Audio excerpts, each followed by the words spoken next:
It's been, I don't know, what, about 4 minutes?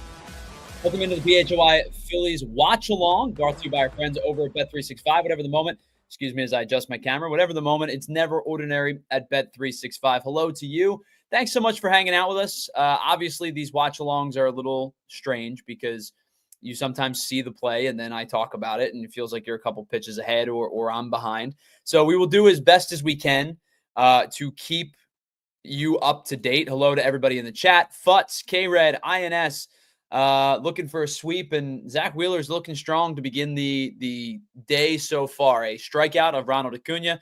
Drake Baldwin did hit the ball relatively hard off of Wheeler. Good play by Sosa over third. Ball came off Baldwin's bat at almost 103 miles an hour. And it looks like Marcell Ozuna is going to draw a walk to extend the inning. But if you've not joined us for a PHLY watch along before, this is more casual. This is not buttoned up. There is not a lot of, statistical deep dive. There's not a lot of that, as Anthony likes to say, there's not a lot of that bot conversation. It's more us reacting to the game. This is where we get to be fans together. This is where we'll talk to some PHLY staff throughout the day. I know Jamie Lynch is going to join us in a little bit. We'll talk to Black Gritty. I know that Andrew's going to join me in a couple minutes. Julia is going to come on in a couple in a little bit as well, and we'll talk to our PHLY friends throughout the night. So hello to everybody once again. As we have an opportunity now, I haven't had a chance to talk to him in a while. We can welcome our buddy Andrew Frazier to the show. And get his thoughts on the Phils because he's been in and out of the lineup, the PHLY lineup, for a while. Looks like he is on the mend. No neck brace today from Andrew. No neck brace. Yeah, just a scar right here. So for those that may not know, Andrew's been on the mend. What exactly, if you don't mind talking about it, what exactly was your surgery?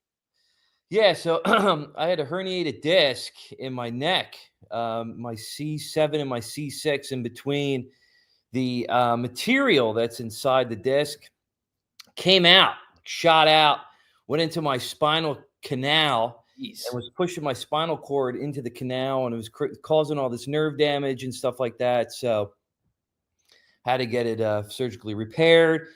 Did it about 2 weeks ago. They went in, they put a titanium plate inside there where the material used to be in between those two vertebrae, screwed in like this bracket with these screws and all that stuff. So now I have a metal neck. Well, first and foremost, the most important thing is I'm glad you're healthy and on the mend. Me too. I have to imagine you didn't ever envision having these types of conversations, especially on the air. But I have to imagine you don't ever envision having these types of conversations where it involves like spinal cord adjustment and things like that. I got to tell you, I love Rothman. I went to them and they were fantastic from start to finish. It was just everything, obviously, like dealing with the neck and like anything that goes, like there's so many important things that are in there. And, the doctor I had, the surgeon and everybody, they just did it really well. They made me feel comfortable. And it's crazy at 32 to be talking about a spinal injury surgery is kind of crazy. But, at any age, you got to be up on your health and, make sure that you're doing good. So I have to imagine that's one of those things where you go, I love Rothman. It was a blessing. They did incredible work. And if I never see them again, that would be awesome. You're exactly spot on. I hope to never see them again, except for my PT. What I got to do. Correct. So I'm glad you're healthy. Let's talk Phils for a little bit. I obviously, we talked about it a little bit on the pregame show. I know Anthony has talked about it. You guys have talked about it on your show as well. Sure. This rotation, man, it's something to behold. Like I am running out of things to say that aren't in the territory of hyperbolic or ridiculous, but most of those things are true because they have 4 starters within the top 25 of ERA in the National League, or 25 total, I think, and then top 16 in the National League. Like this is a rotation that is easily going to shove them into the postseason. Oh, yeah. I mean, the pitching alone, has just been phenomenal, and it is really it's showing, going against these teams. Now, a lot of people are saying, "Well, they haven't really played, any top teams. The opponents have been kinda weak." Sure, but they have just been showing. I mean, from like Jesus Luzardo, Zack Wheeler, I mean Sanchez, Ranger coming back and doing what he's been doing. I mean these guys have just been lights out, and it's really incredible.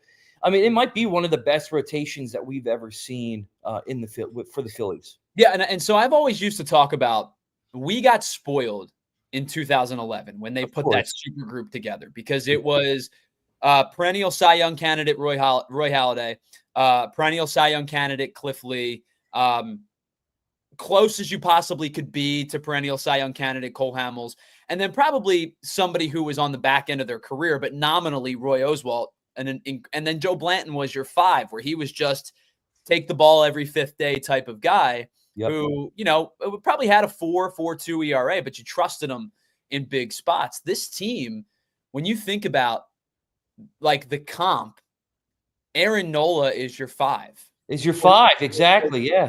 Taijuan Walker is your 5, and he's pitching well so far this year with Andrew Painter on the horizon, knowing that Mick Abel can be a dude for you when you need him to be a dude for you. Like, I don't know if I'm ready to compare the two because you have a Hall of Famer and 3 guys who were like going to be in the Hall of really good in Cliff Lee, Cole Hamels, and Roy Oswalt. But when you look at this rotation, I think Zack Wheeler's trending towards Hall of Fame conversation.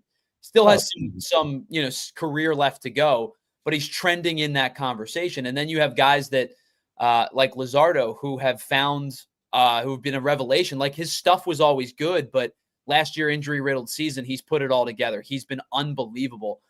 Christopher Sanchez just continues to get better and better and better as his career goes on, to the point as I talked in the pregame show, 5 2/3 and 2 earned runs was like, oh wow, not as sharp of a start for Sanchez as we've expected. That's crazy talk.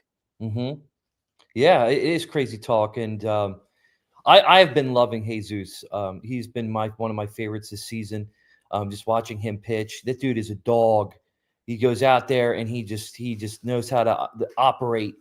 And of course, like Wheeler, just being who he is, it's crazy. I mean, Taijuan Walker coming out and like just proving everybody this season that like, hey, I'm here. I'm ready to show you that I can be a part of this rotation.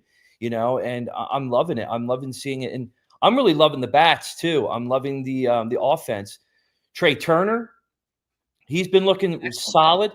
Schwarber, I mean, they better get that money out, because you're gonna have to pay him. Well, what he's doing. It's if I were his agent, I would send a text to John Middleton and Dave Dombrowski every day and say, yesterday's price was not today's price. Yeah, because it just keeps going. Like we did a short video on YouTube and on social media, and I kind of broke down the numbers. Kyle Schwarber at 32 years old is getting better. Yeah. Which at 32 years old, you should not be getting better. Now, there's exceptions to the rules, but like those exceptions to the rules are guys that ended up being Hall of Fame level players. And I'm not saying Kyle Schwarber is a Hall of Fame level player, but like when I think about guys that got better as they got older, I think about Nolan Ryan. I think about Randy Johnson. Now, it's not a fair comparison because those are 2 of the best pitchers in the history of baseball. Yeah. But like, guys should not get better at 32 years old. Kyle Schwarber is getting better at 32 years old. His plate discipline's always been good, but he's striking out less than ever before. His ability to hit with 2 strikes is off the charts good. His ability to hit left-handed pitching all of a sudden in the last 2 years. He just crossed the 300 home run threshold. He's definitively going to break 400. Consideration, relative bat speed into consideration. Does Kyle Schwarber get to 500? It's crazy to think about, but if he hits 40 for another 5 seasons, that's 500. I mean, he's on pace to hit what, 45, 50 this year? Yeah, he hit his 19th today. 19th today. He for 20 tonight. 60 games. I think they're at 60 games now. Yeah, Close to it. Like crazy. Yeah, I mean, second in the National League. Only Shohei Ohtani has more. I think he's third or fourth in the Major League Baseball. I think Cal Raleigh has more, but he's right up there. And all of those things that we laid out, he's getting better. And I don't know how that's possible, but he's getting better as a 32-year-old hitter. I think it's just he's been so selective in what he hits, Sure. and really it showed itself last season. I felt like you saw his on base percentage really started to rise last year, and then he just obviously going into this year, he has just been continuing on with that, and it's been great. And and he's not one of those guys that even though this is like a contract year, he's not going to just slump off after like, hey, I made my money, now I'm going to kind of, you see that in a lot of players. They do that, they get their money and then they start to get comfortable and whatnot. He's not one of those guys. I mean, he's just a great leader in the clubhouse. From top to bottom. I mean, Kyle Schwarber is just a great dude on and off the field. And I'm really happy to see how well he's performing. And, I really hope that he continues with this. And it just motivates and drives everyone else in the club to like really just start to play well. I mean, you're starting to see flashes with Bohm. You're seeing flashes with Stott, Trey Turner. I mean, once Harper gets back, I know he's got the day-to-day right now with the elbow, but him shaving his head and he became a whole new thing. And it's just, I know every year people are always like, well, it's May. May is like the Phillies, month, and they always get hot in May. And, obviously that's true. And they did it this year as well. But I really feel like there is a chance for this team to show that they are more than just the warm month team, that they can take this into, September, October. You bring up May. Last May, they were 20-7 in the month of May. They scored 156 runs. This year, so far in the month of May, they're 18-6, and have only scored 124 runs. So they're winning games by their pitching. They're winning games on offensive productivity late when it matters most. And you bring up, right, the May month thing and the playing of the bad teams. My conversation with that is, now that there's a balanced schedule in baseball, everybody plays all of the teams. You don't play everybody the same amount. And is it fair that some years the NL West, like this year, could produce, 4 playoff teams? It's now I know the Diamondbacks have struggled, but it's plausible, right? Like you could see the Dodgers, the Giants, the Padres, or the Diamondbacks, any combination of those 4 teams make the postseason. Is it fair when that's the case and the NL Central is not very good? Or, you know what I mean? So like, sure, I understand that point, but the Phillies beating up on the Rays and the Pirates and the Rockies and the A's, other teams are going to play those teams too. The Mets are going to play those teams. The Dodgers are going to play those teams. The Cardinals are going to play those teams, or the Cubs, whoever in the National League. The inverse of that conversation, well, they're only beating up on the bad teams. The inverse would be so much worse, Andrew. Like if the Phillies went 2-2 against the Rockies in a 4-game series, people would be like trying to like attack Citizens Bank Park. Oh yeah, of course. Definitely. So you've done what you're supposed to do. You swept the Rays, you swept the Rockies, you took 2 of 3 against the A's, you swept the Pirates. You've swept the Rockies twice now. You're 7-0 against the Rockies.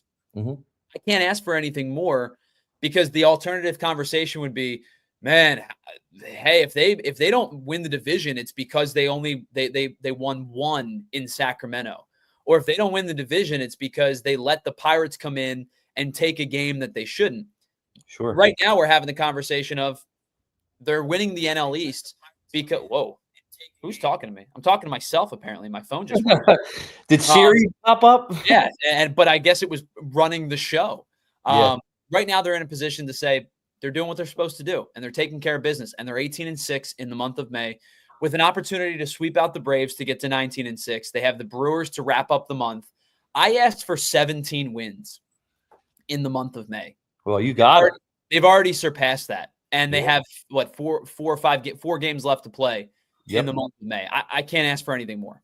Yeah, and you're right. I mean, and playing the Braves right now, and getting a sweep tonight, after just beating them earlier today, I mean, will be huge. You're widening that gap in the division, you know, and Right. that's what you want to do, because that's going to really help you in the long run towards the end of the season. You know, with the Mets playing the way they're playing, you know, with the Braves surging as they were, with having Acuna back and Strider coming back off those injuries and stuff like that, you know, gaining that distance on these guys now is really good. And yeah, I mean, exactly to your point, you know, they did exactly what they needed to do. And, you know, you can't ask for anything better. You know, this is exactly what we wanted. This is the perfect scenario. And, you know, they're going to have their moments. They're going to have those stretches where they're going to come across teams that are going to be those tougher teams. And everything matters in the point of momentum. Winning these games, Oh, more so in baseball than any other sport. exactly. And I always think of baseball as like, it's like a Zen game, right? And you have to have mind, body, and spirit connected. And if you don't have any of those things connected, you can come out of whack. You can be unjust, and you can, like, your swing when it comes to being at the plate, to being in the field. If anything's going wrong, you see it and you feel it. And those guys are affected by that. And, you know, even though they're playing the Pirates, they play the Rockies, they play, you know, all these guys, these teams that aren't that great. It helps them with the motivation and the comfort and confidence moving forward, so that when they do play those better teams, they'll have the confidence at the plate to say, hey, I can make this, you know, this 2 hole. I can get that hit. I can do this, you know, and that's what's really going to help them. So listen, the Mets coming up this weekend and into the first couple of weeks in June. The Mets have 3 against the Rockies. Then they go to LA for 4. It's going to be obviously a difficult series against the Dodgers. But then they go to Coors Field for 3 more against the Rockies. So 6 of their next 10 games are against the Rockies. They have 3 against the Nationals and 3 against the Rays. So 12 of their next 16 games are against opponents that we would consider inferior. I expect the Mets to take advantage of that, as they should, right? Like, if you've got 12 games against the Rockies, the Nationals, and who did I say was the other one? And the Rays, Yeah. like, you should go 9-3, right? And I would absolutely expect the Mets to do that, is to go 9-3. But you've given yourself, as the Phillies have given yourself, a little bit of a cushion to say, if you win tonight, you're 3 games up. Even if you lose today, you've won this series and you're 2 games up. And as you brought up, you put the distance between yourself and the Braves, because the Braves have played better baseball since that bad start. They were 0-7 and they were 5-13. And now they're 25-29, and they were 25-27 heading into this season. So this is a better Braves team now than you played in the first series of the year. And by the way, you lost that series. And I know the Braves are a much different team at home than they are on the road. They're 16-9 at home, and they're 9-20 on the road. They're a different team away from Truist Park. But you lost that series early in the year when the Braves were playing really bad baseball. Now they're playing better baseball, and you've already, at worst, have claimed to say, we've won this series. Yeah. Oh, without a doubt. And Acuna, I mean, he's had a hit in every game since he's come back. You know, I mean, that dude is on fire. Yeah. You know, Acuna's getting healthy. Albies has been excellent in the last 2 weeks. Strider wasn't at his best, but Strider being back is substantial for this team, who already lost. It was down a starter when Ronaldo Lopez is about to miss the entirety of the year. You know, obviously losing Max Fried to free agency hurt them. So getting Spencer Strider back, I think, is important to them. The mustache man. Yeah, you guys are kindred spirits. Yeah. You know what's funny? Not right now, but yeah. I will say this. Yeah, obviously you've got the beard going on too. I will say this. I think, and you might find this disrespectful, and I don't mean it disrespectfully, I think when you go just mustache, you look more like Strider than you do like Skeens. Oh, yeah? And I know people say, you know, call you Skeeves, and they got the Paul Skeens thing. Yeah, yeah. I would give you the Strider feel more than I would the Skeens feel. I don't know how I feel about that, Tyler. I know. I'm sorry. I don't mean it disrespectfully. I know that obviously Paul Skeens is much more well-respected on this program than Spencer Strider is. Livy Dunn, too. I mean, come on. Well, you know, if you could throw 98 and have the best stuff in baseball on top of the fact that, you know, you're, 25 and might be one of the best pitchers in the game already? Oh, yeah. 24 or whatever. Like, he's got an incredible career ahead of him. Yeah. No, he does. He just has to get off that team.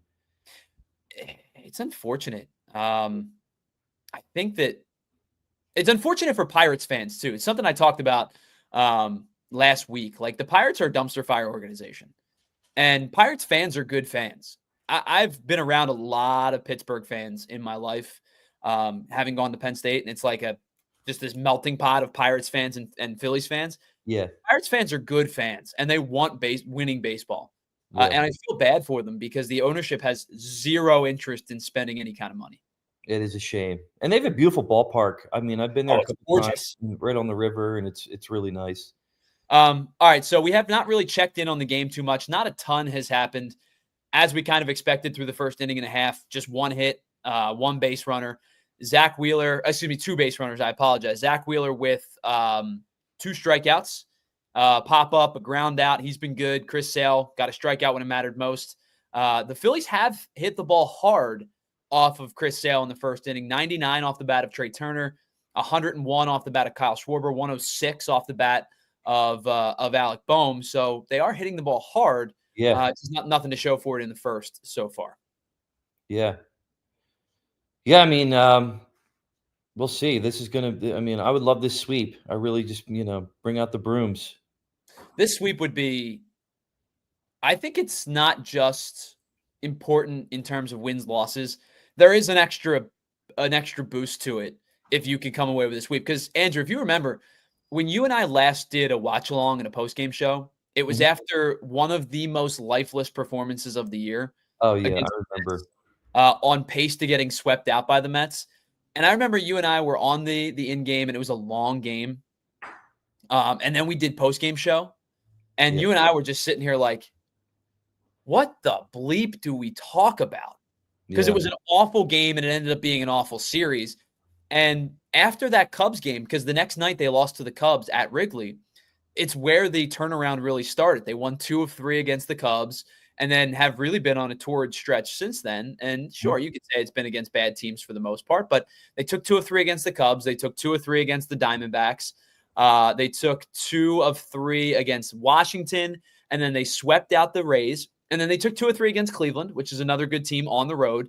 And the only series that they've lost since you and I did that postgame show was to the Cardinals. They lost 2 of 3 to the Cardinals back in the middle portion of May. Other than that, they won every series since that time you and I were on together. Yeah, maybe that was the catalyst. Maybe we started this whole thing, Us. Yeah, we did. We'll take it. We'll take the claim here. All right, so bottom 2 again. Not much is. Wow, how do you let that ball fall? Did you see that? Are you up to date? I'm scoring it on my phone here. Okay. So JT with a base hit, and it kind of just fell into no man's land. Oh wow! I don't know. I'm gonna have to go back and sorry, I have my head turned. My TV's to the side. I'm gonna try to see the replay here because it was the first ball that the Phillies didn't hit hard. And ended up being ended up being a base hit. I'm just happy he got a hit, JT. He's been struggling. And really struggling against lefties. He was 5 for 52 against left-handed pitching coming into the game. Which obviously, JT has been better again. I talked about this on Wednesday's show. JT's actually better in his career batting average wise against righties than he is against lefties, which is weird to have a reverse split of a 10-year career, but he's actually 275 against righties and 255 against lefties. And he's been really, really bad against lefties this year. It was, again, 552 against left-handed pitching. He's now 6 for 53, but he was sub 100 against left-handed pitching this season. I mean, really, really rough. Yeah. I mean, you look around the league though, how many catchers, are performing like him now. So, and that's the conversation that I was having with a buddy today. And me and Anthony and VG talked a little bit about it on the morning show today. Was if you look around the league, it's a really pretty desolate offensive position right now. Like Cal Raleigh is one of the best hitters in baseball this season. He's been excellent for the last couple of years. Adley Rutschman is having a down year everybody's having a down year in Baltimore, but like I expect Adley Rutschman to be a productive player, throughout the course of his career. He's just too good, in my opinion, to be struggling like this. But Contreras has been good. Obviously, we've talked about Salvador Perez in the past, but he's splitting time behind the plate and first base and DH now. I don't even know.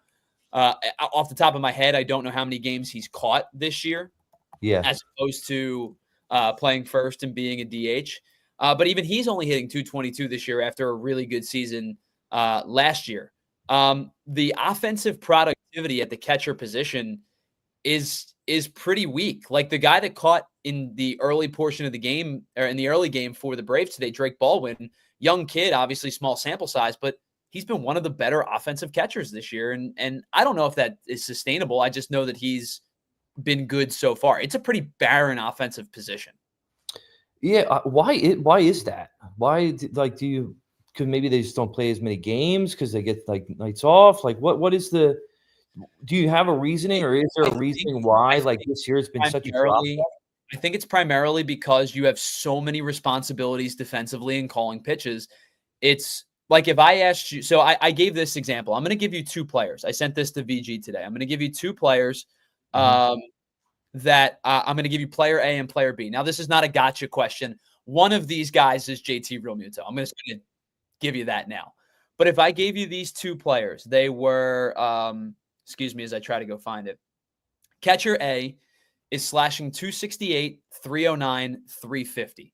So better offensive numbers than player B, who I'm about to give you, but is in the bottom 10 percentile in blocks, framing, and pop time. Now, catcher B is hitting 228 heading into today's game, 228, 302, 374, but is in the 80th percentile or better in caught stealing and pop time. Who you taking? B. So player B is JT, right? Yeah. Struggling offensively, but you know what you're getting from a defensive standpoint. Yeah. Player A is Keibert Ruiz from the Washington Nationals, who I think is going to be a very good hitter in this league. He has proven, he struggled a little bit in the month of May. He's down to 267, but I like him as an offensive player. He's a terrible defensive catcher, and I'm not sure he gets much better. Like, I watch him set up and I watch him frame, and I go, this guy, I don't know what this guy's doing. And I've never caught a day in my life. I'm not a catcher, and I'm not a pro. I'm not trying to tell these guys how to catch. But I watch this guy catch, and I'm like, he's behind everything. Mm-hmm. And so it's like you play the game of, if you don't have Cal Raleigh or you don't have William Contreras, do you want an offensive catcher, or do you want a guy who you trust behind the plate? I mean, I personally, I want the guy I can trust behind the plate, Right. I'll sacrifice the offense for that. It's so much more helpful to have a guy who can get those steals, get those throwouts, like JT can. And I mean, if you have guys that you have a supporting cast around him, guys that can uplift his offense, then you don't have to worry about that. You put him in 8 or 9 and you deal with it.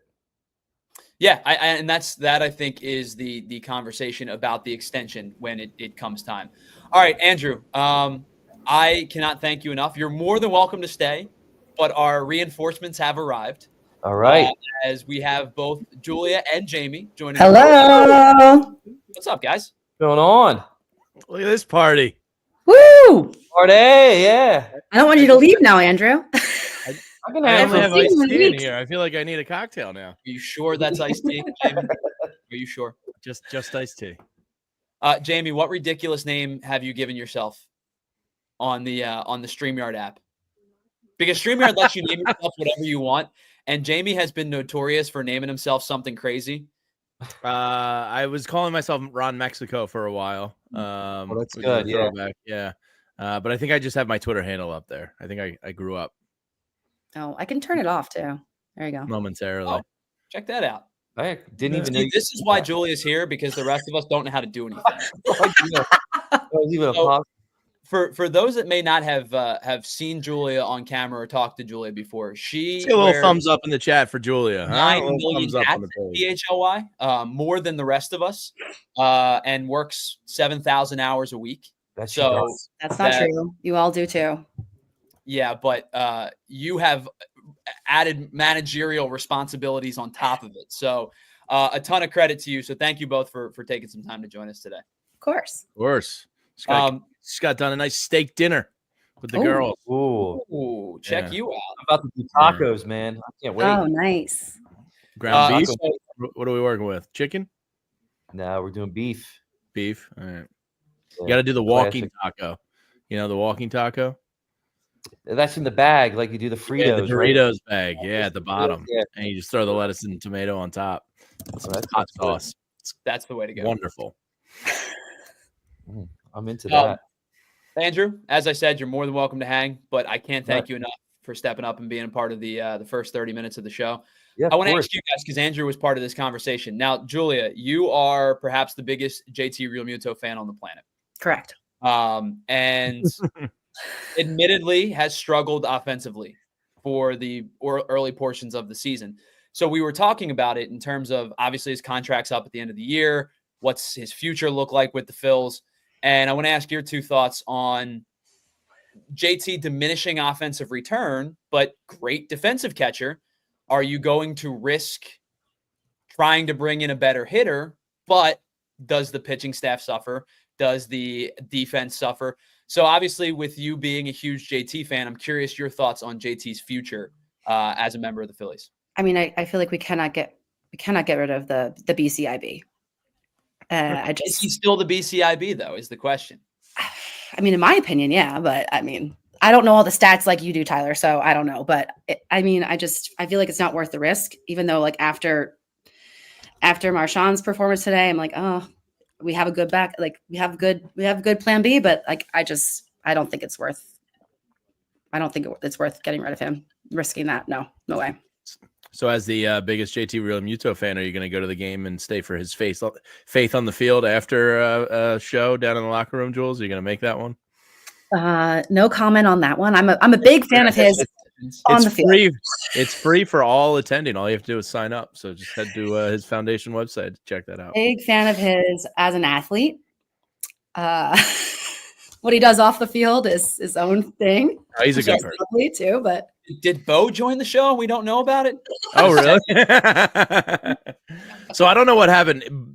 My downstairs basement TV, where my setup is, has been fine forever. In the 5 years I've lived here, never had a problem with the TV. The last 2 times I've come to join a watch along with you, it's just like failed and I can't figure it out. So I'm like, if you see me looking down to my side, I had to grab the auxiliary TV I use for the deck and put it on the floor next to me. So I'm not paying attention. I'm just glancing over. The auxiliary TV. The outdoor TV. Sentence right there. Yeah. One sec. I have to literally give my dog a bone because she's whining. One sec.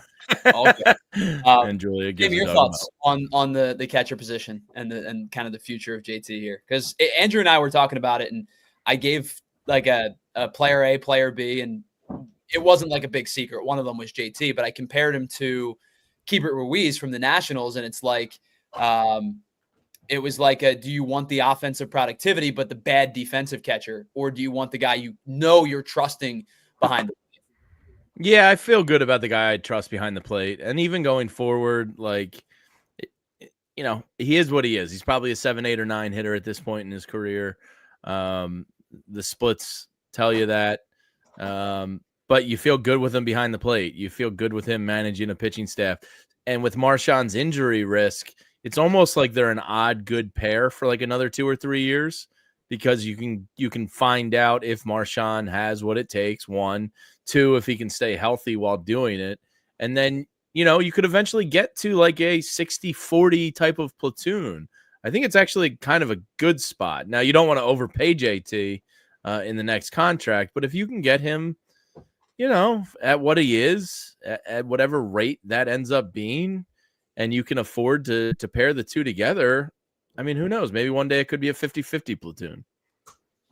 So speaking of paying money and signing checks, blank check to Kyle Schwarber, and I'm just going to allow him to fill the number in, and whatever he would like, that's what John Middleton and company are going to have to pay over. This guy absolutely cannot leave Philadelphia. No, and your short that went out on our channel the other day, you know, he might be on pace to have his best season yet. He seems to be getting better with how he hits lefties, how he leads off. He can bat third. You're just consistently getting, outside of Aaron Judge, probably the best power hitter in baseball. And you can't let that man leave this town. No way, no how. It's a catalyst thing too, right? Like, I feel like even as not the leadoff hitter anymore, he is a catalyst to this team. Bryce Harper is, to me, probably a better player than Kyle Schwarber. But in terms of tone setter, in terms of like team captaincy, in terms of the guy that really stirs the drink, to me, it's Kyle Schwarber.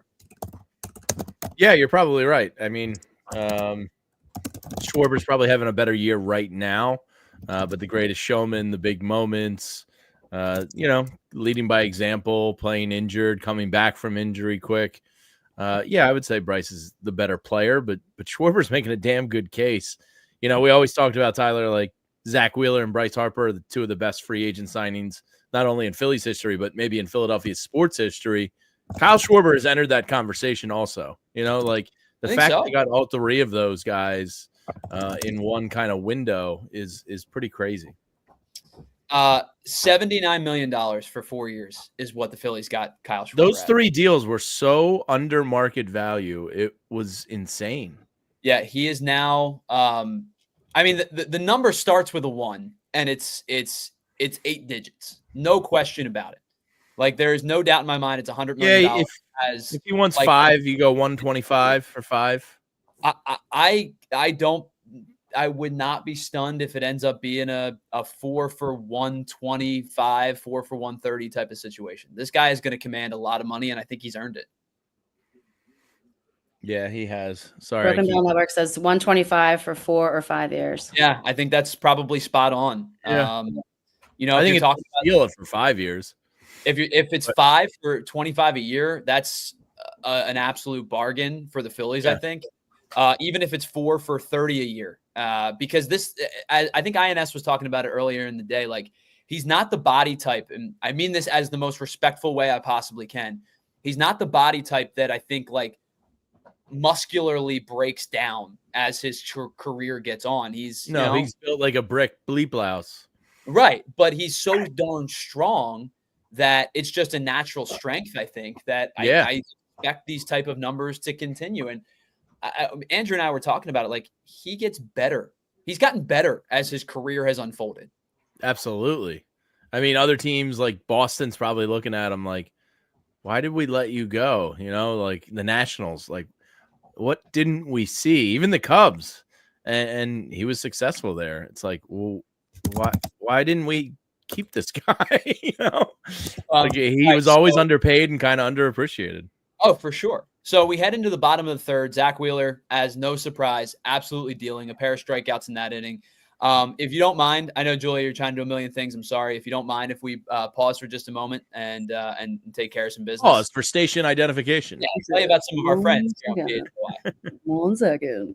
Oh, you're good. Doing a million things. All right, let's start with Bet365, our presenting sponsor of today's show, our presenting sponsor of all PHLY Phillies podcast. And it's never ordinary with Bet365 because they have 90 million users that get 780,000 live stream events each year. We talk about the live stream and the live in-game betting. They're the pioneers of live in-game betting. You can get in on all of the action. The lines have changed, and I bet you if you take a look at the over-under and the run total in today's game, it's already gone down because these two pitchers are matching zeros through the first 2.5 innings or so. But you can get in on all of the action across 78 different sports and live in-game bet each and every one of them. And how about this? New users right now get $150 back in bonus bets when you bet just $5, win or lose. So here's what you're going to do. Sign up, go to Bet365, sign up, use the code PHLY365, deposit just $10 and place a $5 bet that gets you $150 back in bonus bets, whether you win or lose. You can use those bonus bets on spreads, totals, player props, futures. Really, it really comes down to whatever you want to get in on the action. And that's why, whatever the moment, it's never ordinary at Bet365. Must be 21 and physically located in PA. If you or someone you know has a gambling problem and wants help, please call 1-800-GAMBLER. Speaking of some of the best decisions you could make, TrueMark offers the incredible financial opportunity for you to get a little bit more financial literate, as we talked about in April. And now May, we talk about financial credit and thinking about working from home and taking out money from your home. If you're working from your house, it's time to stop calling those plays from the couch with TrueMark Financial HELOC Select. You can tap into your home's equity and get in on whatever upgrade you're thinking about, whether it's your home office or if you're thinking about building out a better space or you just want to finish a project that you've been putting off. HELOC Select is going to give you a great low rate with flexible access. You can pull all of your money at once, or you can do it only when you need it. You'll get lower rates than most personal loans, and there's no penalty if you pay it off early. So head on over to TrueMark.com/PHLY to apply and turn your work from home game into a winning game. Terms and conditions do apply. Visit TrueMark.com/HELOC for details. Federally insured by the NCUA, Equal Opportunity Lender, NMLS 404938. Welcome back to the PHLY Phillies podcast, the PHLY Watch Along, as I'm joined by two diehard Phillies fans and all around good people as well, and two of the hardest workers at PHLY. Julia and Jamie joined the program. You want to know what sucks tonight? You want to know what sucks? I was offered 2 tickets tonight. The fact that it's only Thursday. Right behind the third base dugout. No. Why didn't you go? Skylar had softball and piano, and I had to cut the grass because it's the only day that's not raining. We're going down tomorrow night. It was short notice. Yada, yada, yada. Life's busy. That would have been hard. That was field day. Oh, yes. Blue team won. Yeah, blue team won. So Skylar squad won. Oh, nice. But I was so jealous dropping her off today because all the games were set up and everything. I was like, oh, man, field day's the best. So great. Field day as a kid. I don't know how you guys did it growing up, but we had this thing and it was called the Penny Wars. And it's about as lame as it sounds. So we used to have this map of the US outside. This is so Catholic school limit fun. Oh, the state pennies? Yeah. So we used to have this big map of the US outside of our school, and you used to line the pennies up shoulder to shoulder. And once you filled out the state, you got points. And whoever had the most points, and throughout the year, you brought pennies in, you collected them, and whoever had the most points got a pizza party or something. But it was the most That's funny. Absolute Catholic school limit fun. I let them have some fun, but it was such you look back on it, it's this was the lamest thing ever. And the size of the state was how many points you got. So you could go to Rhode Island and put 4 pennies in there, but you got a point, right? You had to fill out Texas and Florida, that got you more points. But it was the dumbest thing ever. California was a big one. Yeah, for sure. Yeah. I'm distracted. I'm looking for the score bug graphic. So just continue on. I have it somewhere. Okay. Tyler, did you look at the Bet365 lines before this game? I did not. I'm assuming that both Wheeler and what Sales the K's were. Yeah. strikeout rates were both probably really high. 6.5, 7.5. Well, you can pick whatever line you want, and the odds are based around that. But I was curious what they usually set the one. Yeah, so we talked about it before the show. Sale has struck out 6 or more in 6 of his last 7 starts, and he's been over 4 times. He's been in double digits twice. So my guess would be they probably set him at 7.5. And I would bet Wheeler was probably that sounds there. about right. But it's funny, you think about these two teams and these two pitchers specifically, and with Zack Wheeler. Heading into tonight's game, Zack Wheeler has 291 at-bats against Acuna, Albies, Harris, Murphy, who obviously didn't play. It was Baldwin, Olsen, Azuna, Riley, and Verdugo. So now with 3 innings pitched, he's well over 300 at-bats. The Braves have collectively, in those 300 at-bats, hit just above 200. Wow. That is awesome. He has absolutely dominated the Braves over the course. And that, by the way, that includes his time with the Mets. So it's not like this is just related. It includes his time with the Mets when he was often injured, and struggled to come back from those injuries. Zack Wheeler, we talked about Kyle Schwarber getting better and better. Zack Wheeler is the same. He continues to get better as his career unfolds, which is just incredible. Is there a pitcher in baseball you would take over him? For right now? Yeah. Nah, probably not. I mean, in the grand scheme of their careers, I would probably end up leaning Skeens and some other guys, but Sure. it's too young to. They're too young. It's too early in their careers to. No, yeah, dictate. you get one pitch of the rest of the year, playoff run, and everything. Probably Wheeler. Yeah, it's pretty incredible. Yeah, I think that you have a guy On the who, anniversary of how Doc's perfect game. Yes, You know, it was something I was definitely going to get into later. We've been blessed with some pretty good pitching the last 15 or so years. You have a guy who's finished twice finished twice second in the Cy Young Award for the Phillies.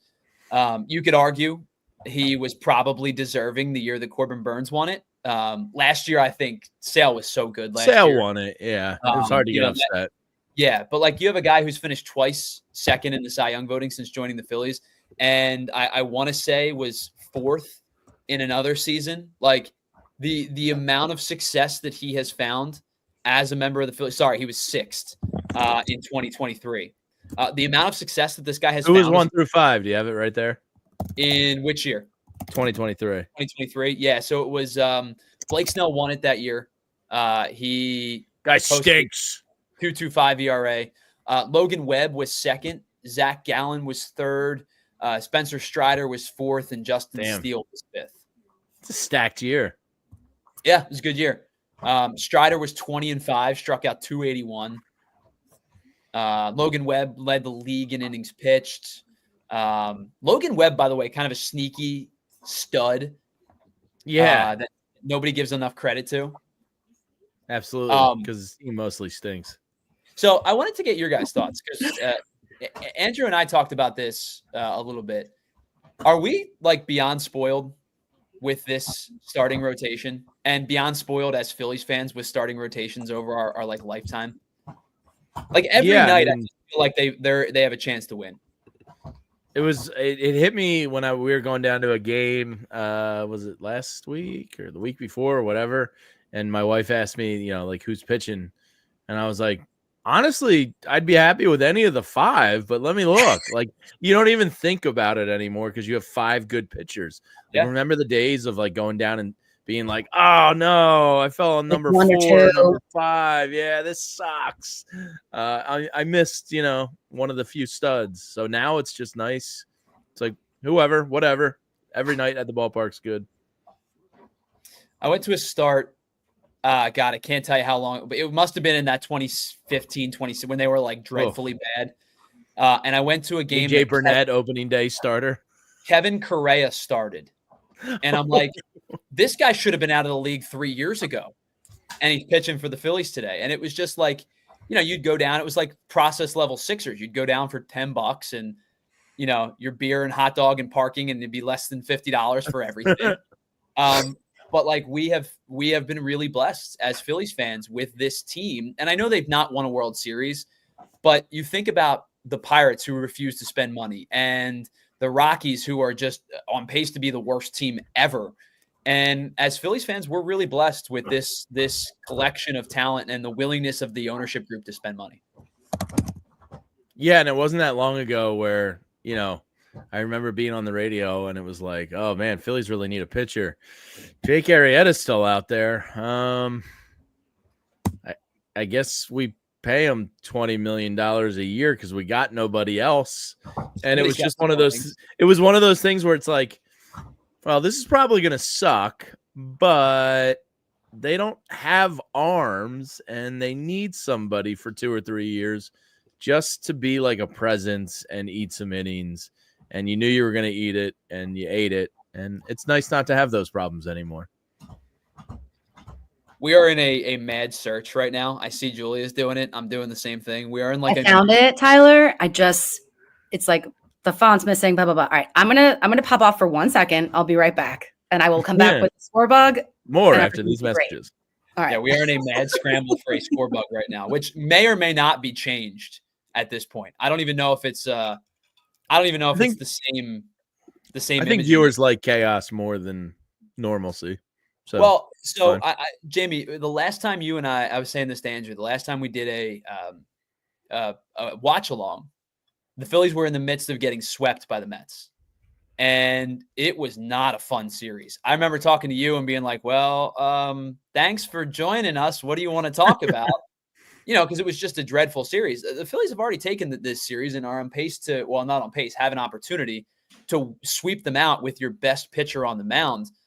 Since that series against the Mets, the Phillies took 2 of 3 from the Cubs. They took 2 of 3 from the Nationals. They took 2 of 3 from the Diamondbacks. They swept the Rays. They took 2 of 3 from the Guardians in Cleveland. They lost the series to the Cardinals, but then swept the Rockies, took 2 of 3 from the A's, and there was another series. Oh, and they've won the first 2 of this series. They are 18-6 in the month of May. They have won what does that come out to be? 9 of their last 10 series, I think, if my math is correct. You could say what you want about playing bad teams. Good. They're winning the games, and that's all I can ask for. Yeah, I mean, the mark of a great team is beating up bad teams, right? Sure.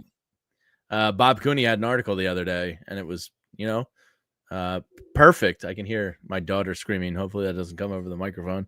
But it was like, the sign of a good team is taking advantage of a schedule and beating up on bad teams. And we talked about it this month when you looked ahead at it. It was like, oh, man, the Phillies really have a chance here to put some space behind them because they have a tough June coming up. So, we'll see if this carries over into June. But with this starting rotation, Tyler, you have with Aaron Nola absent and you have Andrew Painter just mowing people down. I think he's up to 32 strikeouts in 28 innings in AAA. I would imagine he's up in July, so he's probably coming. The Taiwan Assance. Saying July-ish. I don't know what July-ish means, but that's what they keep going back to. I would imagine All-Star break makes a lot of sense. After the All-Star break at what's that, the second week of July? Something like that? Yes, second full week of July. So I think that timeline kind of tracks a little bit. So you have Aaron Nola hopefully rehabbing. He's got enough good equity with me that I'm going to believe that his push-off ankle is not feeling up to par. So I'm going to give him the chance that he's going to come back to more near his mean than what he was before he left. And the Taiwan Assance and the 5 starters you have right now have 5 of the top 25 ERAs in the National League. It's absolutely insane. I mean, Jesus Luzardo, we talked about it when they made the move. We were like, I used to hate going against Jesus Luzardo when he faced the Phils. Sure. He was just one of those guys, gave you a tough time.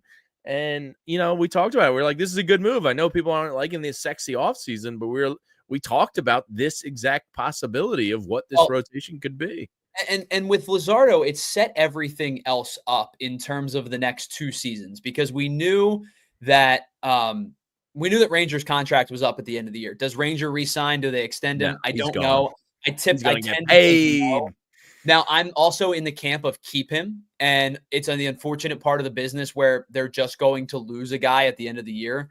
But I think that he is paramount to their success, whether it is as a starter in the postseason or as the weapon that they've deployed him in the past. I think he's paramount to their success, and I would take the run at the postseason. And then if I lose him for nothing, I unfortunately lose him for nothing. You may end up with a compensatory pick back, depending on how much money he makes. But even if you don't, if there's a run in the postseason, I'm willing to live with that if he signs a free agent contract elsewhere. With Luzardo now in the fold, you have him for another year of arbitration. And if I'm being entirely honest, I would extend him right now. I would make that move right now and extend him. And I understand it's a small sample size and he has an injury history. But again, kind of like the same thing with Schwarber, the extension price is going to cost you more as he continues to pitch well. Yeah, no doubt about it. I'm just trying to think of what his open market money would look like. Like, a lot depends on the class. I haven't dove into the starting pitchers available next offseason. So it would be what, the 2027 free agent pool? Yeah. I mean, if he keeps up this pace, you're talking about a north of $20 million guy. If he continues for a whole season, he shows the health. Sure. I mean, I don't want to lose him. Oh my goodness. Who's the class? Well, the headliner is Tarek Skubal. That's a good one. So that's going to be Yeah. an expensive market. Great. Shane Bieber becomes a free agent at 32, I believe he would be. Chris Sale will be 38, so I can't imagine he's going to get a ton of years, but the money's there. Freddie Peralta, Seth Lugo, Luzardo, Pivetta has an opt-out. And then everybody after that is kind of, they're talking about market value not being Scooble sets high. that market high, though. Yeah, but I mean, you've got, Chris Bubich, who has good stuff, hasn't quite put it together just yet. This is a children's show. Talking about boobs. Oh my gosh. I just updated the freaking. All right. Oh, did Austin Riley just get a single? 2-run. I may be ahead of you guys. Yeah, just slightly. Yeah, Update that score. It's a nice looking scoreboard, though. It's a new scoreboard. Yeah, I finally found it. Yeah, there we go. Our friends at Bet365. Yeah, I knew. I was thinking to myself, I'm going to update this scorebook, and then someone's going to score. And Wheeler. Oh no, that's not gone, is it? Yeah, just like that, 2 swings of the bat. Am I ahead of both of you? Yeah, I'm ahead of both of you. 345 feet. I bet that's like a 17 of 30 home run, Tyler. I mean, the guy in the first row caught it. It snuck out. That was barely. So I don't think that got out. I haven't been on MLB Savant much lately. I'm on there. They're constant. I gotta hop back in there and see how many ballparks that's a home run on. So like to take you back through, because we were chatting. Marcell Ozuna, broken bat, base hit to get things going. Matt Olson 8 of 30. Yep. Oh, and by the way, I guarantee you, without even looking at them, at least one of them is Tampa Bay's, Sandlot Stadium. Yep, of course it is. Great American, Progressive, Comerica. Great American. Whatever they're calling Houston nowadays, Yankee Stadium, no surprise, CBP, T-Mobile, and George Steinbrenner. To the point where that's not even a home run at Fenway. Oh, man. Unfortunate. Snuck out. Yeah, 95 off the bat. Expected batting average of .08. What? Yeah. Unfortunate. Because all of a sudden this thing got way out of hand and it's 4-0. Yeah, and Wheeler, I'm sure a lot of people were watching this tonight too, just in terms of great pitching matchup and for sure.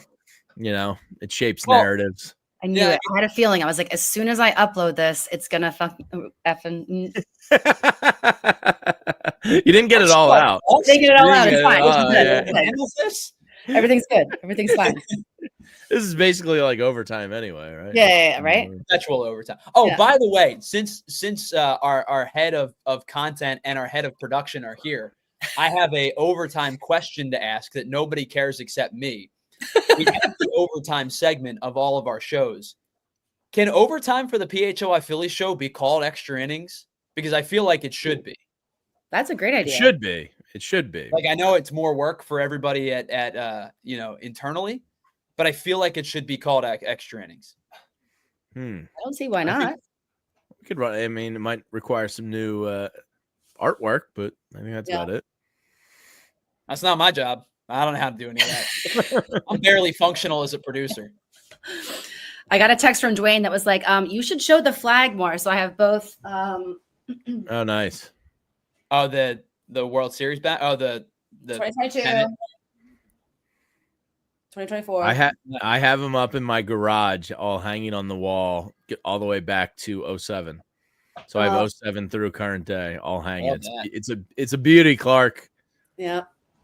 I have my Fanatic towel that's just out of. Oh, yeah? You got a Mariano Duncan baseball at your desk? Here we go with the Mariano Duncan baseball again. And Kurt Schilling from Burger King. Wow. Yeah, it's a beaut. So I got a lot of random stuff at my desk. You have a lot of random stuff, Jamie. Like, you have a really cool setup. Your basement's really cool. And you just have random stuff sitting around. Yeah. Oh, what brand? What brand you go with? This was something called this was given to me. It's called Shoeless Joe. They do like different era gloves. Oh, that's cool. So they'll do like turn of the century glove, a 1920s glove. Let's see if this one has a year on it. So I got it back with the WIP. Not to plug a different YouTube channel, but have you guys ever seen the the video where it was like catching a fly ball with a glove from every era. Yeah, I've seen that. It was so cool because like the old gloves, like the initial gloves were literally just like a sack tied on their hands. It was so cool. I haven't watched that, but I will. I like dropped to a knees, like, oh, that hurt. Oh, Jamie, you know I got a soft spot for the trapeze webbing. Yeah. That is a nice glove. Yeah, that's a nice one. That was given to me by a Mizuno rep for free. Is that your softball? Softball? No, glove? I haven't even like used this. I think this is going to be my dad glove with the girls. Well, you need something with a little bit of a larger webbing because you got the softball to catch. Yeah, so I think that's going to be my dad glove. My playing days are pretty much retired of softball. What are they eating? Yeah, what are they eating? They got a steak? It looks like too pink to be. No, it's a steak. It's like some kind of tomahawk. I think that's pork. I don't know. It looks red though. Yeah. I can imagine. I can only imagine what Croc's talking about right now. Oh, I should put the subtitles on. Did you guys watch the game? It was probably a few weeks ago now. Did you guys watch the game where T-Mac was like stuffing his face and Croc did play-by-play for like a half an inning? It was hysterical. They're great together. We're very lucky. K-Red wants to know what your artwork frame is behind you, what the artwork is behind you. Oh, that's my fiance Dwayne's favorite band, one of his favorite bands. Not his favorite band, I should say. One of his favorite bands, Me Without You. It's like album covers. We got a couple all over. We have like a lot of album art all over the house. Nice. So it's Me Without You. Really good. Saw their last show ever was in Philly, and we went to it, and it was awesome. Nice. Was that the man? Julius, no, that's the Fillmore. Sneaky, not I want to say a metalhead, but like one step below a metalhead. Dwayne's a metalhead. I have like sneaky emo, but like emo metal weird. Yes. You've got the elder emo collection. Like we've talked music before, and I'm like, yep, that tracks. You were a Warped Tour kid.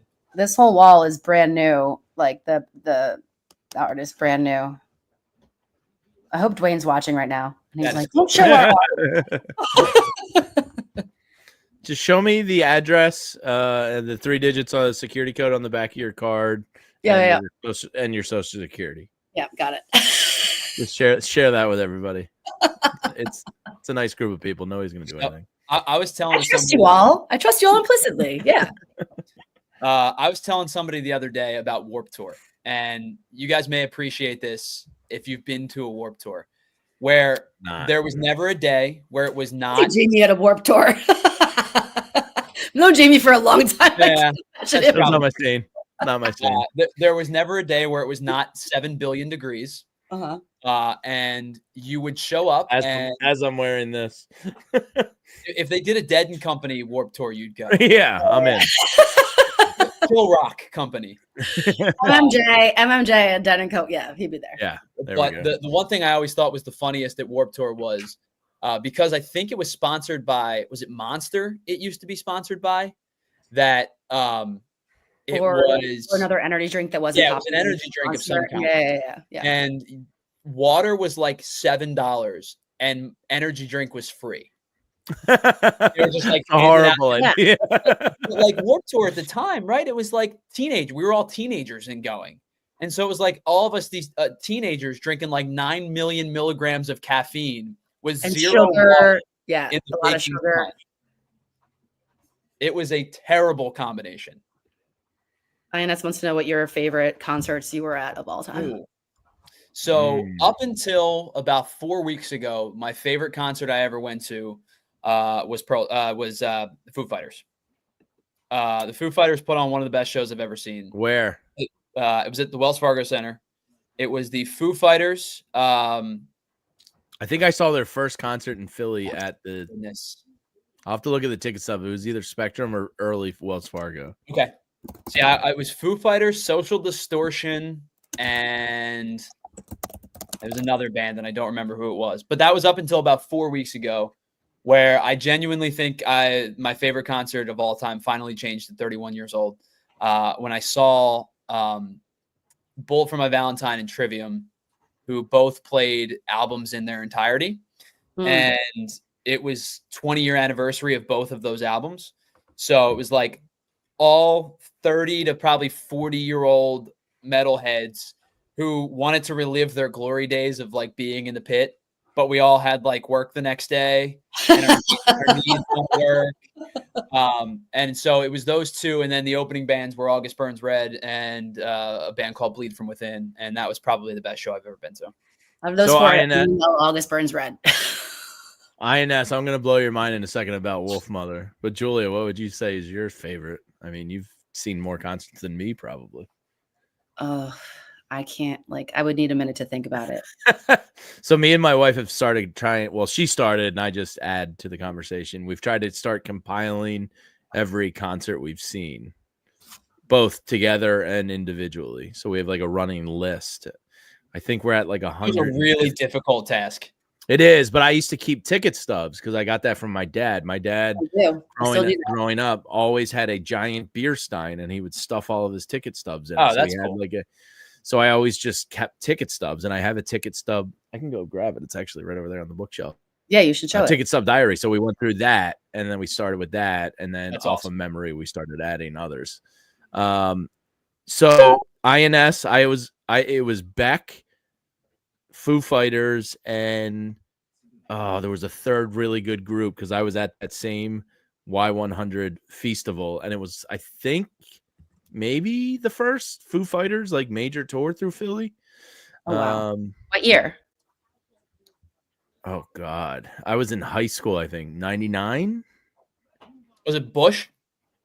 It might have been Bush. Gym Blossoms. I love Foo Fighters were awesome. And INS, I would say my favorite concert maybe is actually Wolf Mother. I don't know if you guys are familiar with them, but we saw them at the North Star Bar, RIP.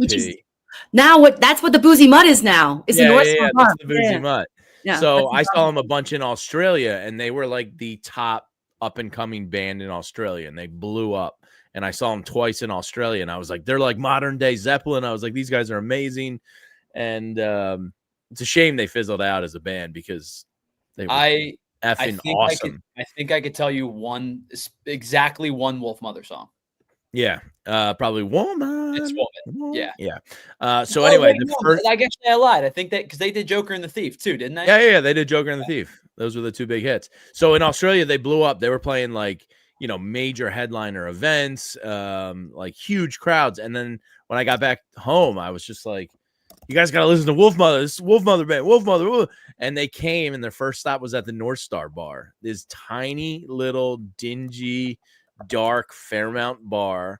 And I got in a packed room it wasn't packed, a small room, maybe 100, 150 people. And not many people knew the music. And I was up in the front row, just like losing my mind because I knew every song and had seen them already. It was unbelievable. So they're Australian. Yeah, they were Australian. So I'd have to say that just because it was so like unique. Have you guys done a show in the basement of the First Unitarian Church? I haven't. I've always wanted to. Oh my God. What a transcendent experience. I actually went recently in the fall, like one of my favorite bands of all time, Sunset Rubdown. They reunited after not touring for a long time. They played there. It was awesome. I think that venue. INS says that North Star is not a venue; it was a bleeping bar, and that is correct. It's part of it, but then the other part was like where concerts were played. It's a room you could fit. Like, I don't know, what does that church hold? I went to a concert a month and a half ago that was at a bowling alley. Like, you do shows wherever you can sell.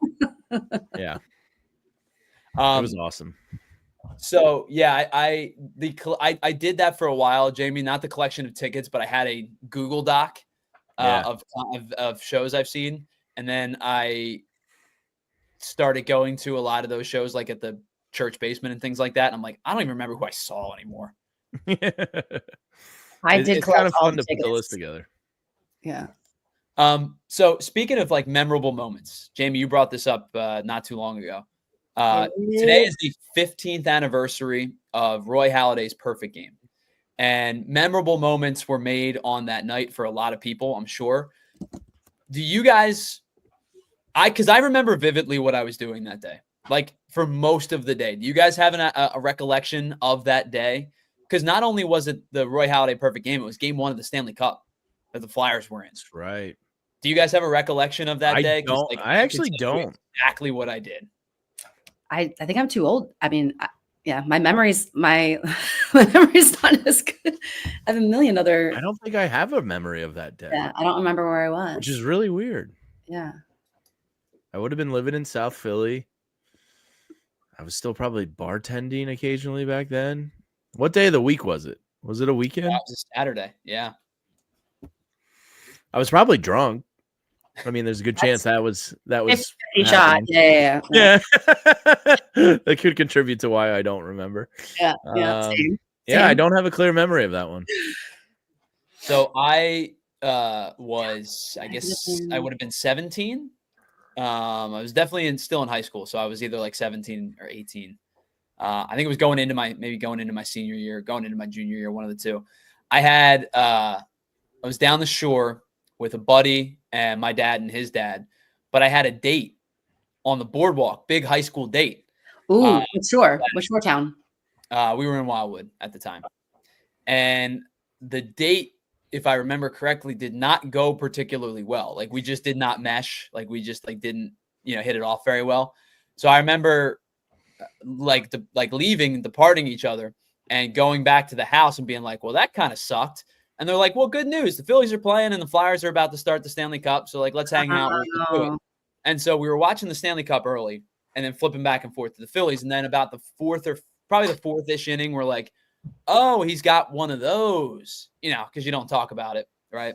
Now I don't. I love talking. Now I don't care anymore. Now I'll talk about it all the time. Like, oh, Roy Halladay hasn't done. Yup. No. And so it got to a point where we were watching the Flyers while the Phillies were hitting, and the Phillies while Roy Halladay was pitching.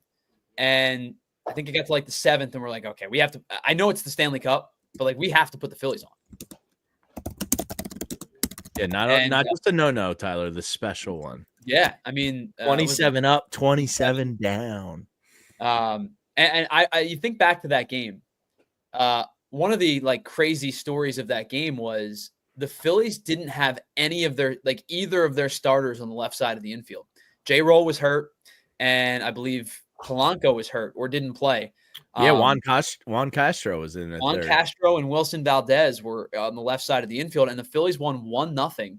And the reason they won 1-0 was because one of the guys that's now in media and does a really awesome job, Cameron Maben, was in center for the Marlins that day and dropped a fly ball. And the Phillies scored one unearned run and won the game 1-0 because Josh Johnson was really, really good for the Marlins that day.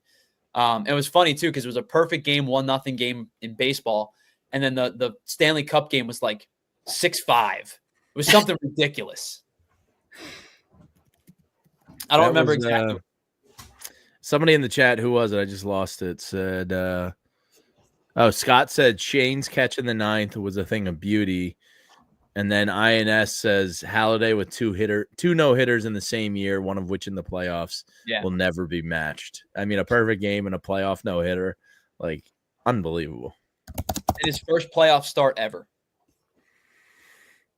Yeah, that's right. Watched that video today. And I got a little teary-eyed. I was like, right? I mean, for a guy that was so stoic, that wore no emotions whatsoever when he was pitching, to watch him celebrate with Chooch and Ryan Howard after the perfect game was really, really cool. And to have it be on an infield play too, just I mean, I'll just run together. T-Mac's call was great. And it's funny too, you talk about the no-hitter in the postseason. The story that I remember the most about that no-hitter was Joey Votto was with the Reds. Well, Joey Votto was with the Reds almost his entire career, but that year, I forget if he was it was before all the pitch clock and stuff, and I think Joey Votto was stepping out a lot or was doing something that Roy Halladay didn't like. And Halladay basically was like, get in the bleeping box. Yeah, I remember that. Get this and that going, because he was so locked in. He was ready to legitimately fight Joey Votto. Did Joey Votto ever end up popping out down the first base side of the diamond? Honestly, I don't know. That was an incredible stretch. Because I believe he, up until like his last year or two, he never popped out on the first base side. That's wild. Which is one of the craziest stats in baseball I've ever heard.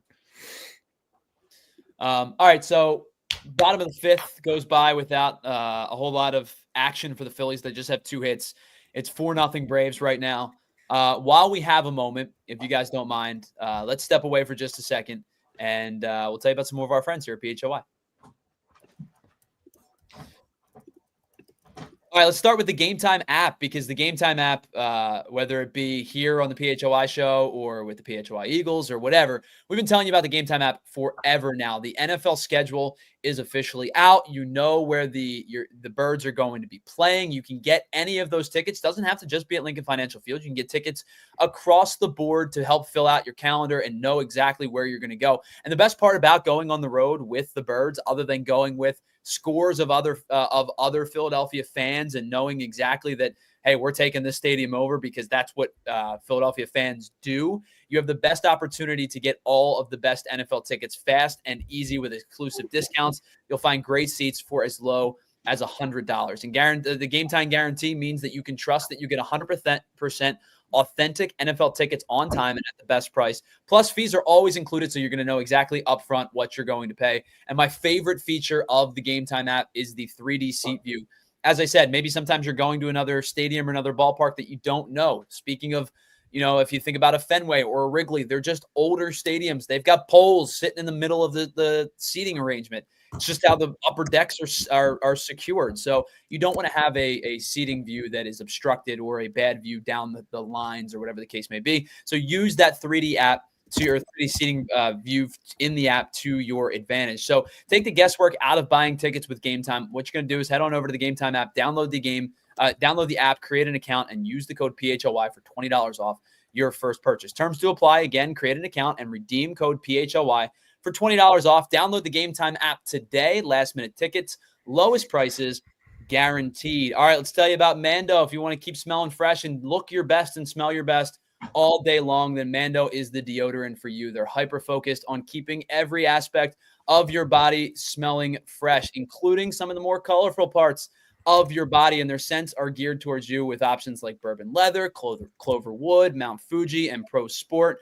Whether it be the traditional stick or the spray, you can get Mando in just any option that you're looking for. Now, Mando was created by a doctor who saw firsthand how normal BO was just not being diagnosed properly and was being mistreated. So Mando is now clinically proven to block odor all day long and control odor for up to 72 hours. So if you're thinking about you want to test run, but you're not quite sure exactly if you want to dive deep into the Mando game, well, you can get the Mando starter pack. It's perfect for new customers. It comes with a solid stick deodorant, a cream tube deodorant, and 2 free products of your choice, maybe a mini body wash or deodorant wipes, and free shipping. So as part of that special offer to our PHLY listeners, you get $5 off a starter pack with our exclusive code PHLY at shopmando.com. Once again, that is shopmando, MANDO.com. Please support the show and tell them what we sent you, so you're going to be able to smell fresh, stay dry, and boost your confidence from head to toe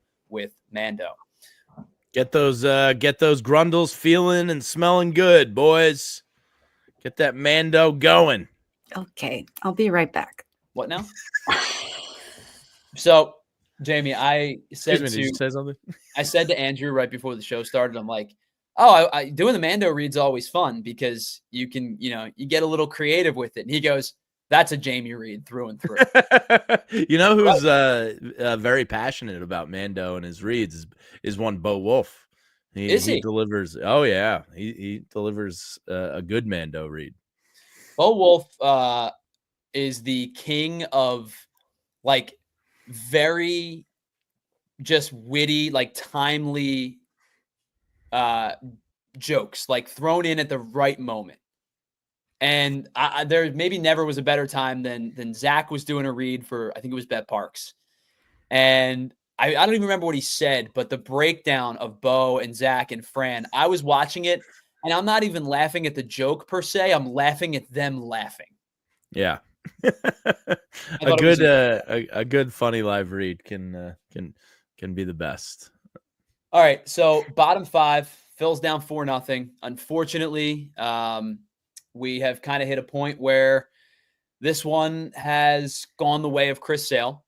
Weston Wilson did just walk to lead off the bottom of the 5th. 67 pitches coming up here for Sale. You really kind of, even if you don't get, you got to start making them work.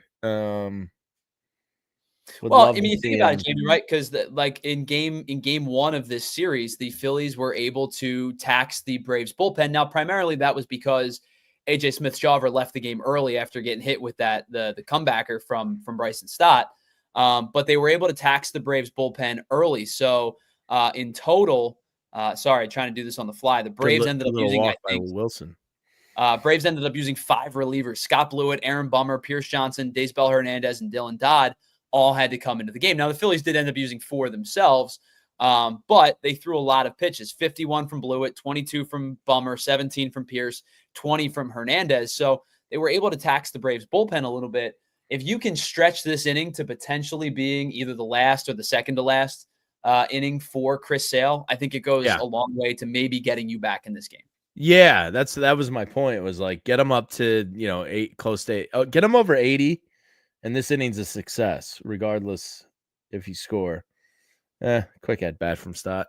Yeah, you want to get him out of the game. He's very good. That's some hard-hitting analysis for you. Let me ask you guys both this, and then I know, Jamie, you have to bounce. I'm curious your guys' thoughts. Obviously, the Phillies have made their decision on what they're going to do. But it wouldn't be Philadelphia Sports Talk without having the conversation of, you hit our star, now what? So Bryce Harper gets plunked in. This might be a good game to get your revenge. Bryce Harper gets plunked in the first inning of the first game, leaves the game, hasn't played today either. Where do you both stand on the retaliation, throw at a guy for throwing at our guy conversation? That game you kind of knew was going to be close, so I get not throwing. I still have caveman in me where I want to see somebody, get one in the ribs or the leg, not anywhere where they're going to get hurt. But you kind of pick your spots. I do want some brushback music. I want the Braves feeling uncomfortable in the box. I want them mentally thinking like, oh, I could get one at any minute. So I think you kind of buzz the flight deck early. Let them know, like, hey, we saw that. We didn't like that. Get them thinking about it. Kind of mentally take them out of the game. I think that's a better approach than actually plunking somebody. So I would have liked to see just a little high heat there to get them thinking. Oh, you're muted. Thank you. I said, I don't even think that you even, I mean, I don't know. I don't believe in that. I believe in karma too much, maybe, like, sillily, but I think that it's enough just to have the intimidation of potentially getting hit, like Jamie was saying. Like, I don't think the retaliation is necessary. It's still early-ish in the season. Like, there's no need for that. It doesn't, I don't know. I don't get it. It's like when you're kids and somebody gets you and you're like, dude, I'm going to get you back. But you don't know when. You don't know when. Yeah, exactly. Maybe it's going to be the next series. Yeah. And it's like you're on edge forever around that buddy because you feel like he's going to flick you in the nuts or drop something on you from a second story. Yeah. So you're always you're always on edge around that guy. So it's just like, hey, I got one in the back pocket here. All right, I'm not afraid to use it. I think that's more intimidating than just getting it out of the way right away. Because that to me doesn't make any sense. Like, oh, your pitcher hit my just it just seems like a little like petty to do it right away or to do it in this series, like, or to do it intentionally anyway. Just doesn't make sense to me. I am a big believer that the best way to retaliate is to win the ball game, and that's what they did, and they've won the first 2. And so I think that it is it's a statement to say, and I think on top of it too, like if they were winning by 7 or losing by 9, maybe it's a different conversation, but it was a 0-0 game. It was a 1-0 game for most of the game and they win 2-0. That runner could be the difference between winning and losing the game or winning and having extra innings. So to me, the best retaliation is winning the ball game, and now you've won the first two. I agree. Yeah. Oh, I got to answer this question. I have a very, very, very specific opinion on one of these two movies. That's so INS asked Goodfellas or Pulp Fiction. And I think Julia is controlling the PHLY sports chat. That's me. Yep. Yep.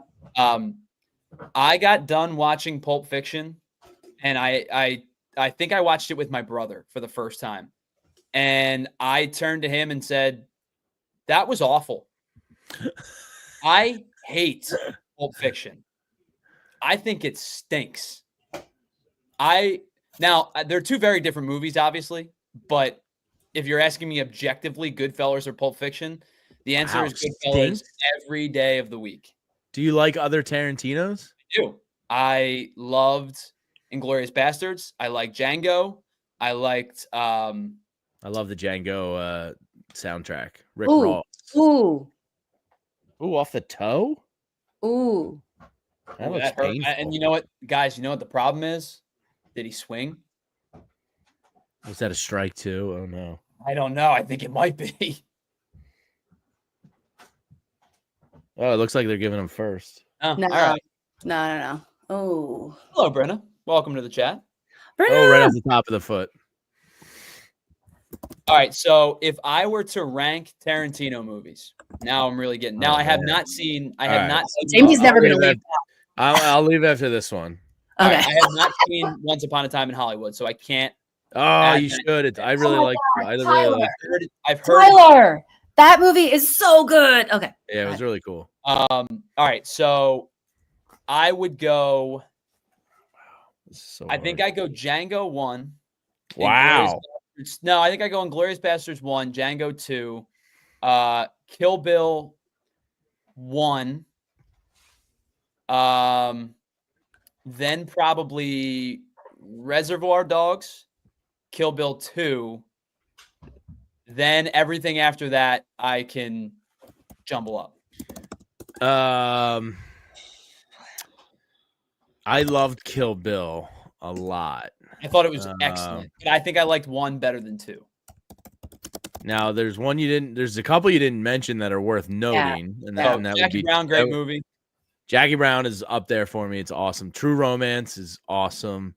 Oh, and I've not seen Hateful Eight either. I was going to say Hateful Eight is definitely up there for me. I only watched it in the past year because Dwayne made me watch it, and I was like, we need to watch this immediately, right away. Yeah, you need to rewatch it. Dusk Till Dawn is awesome. Natural Born Killers is really good. Tarantino movie. That's a great movie.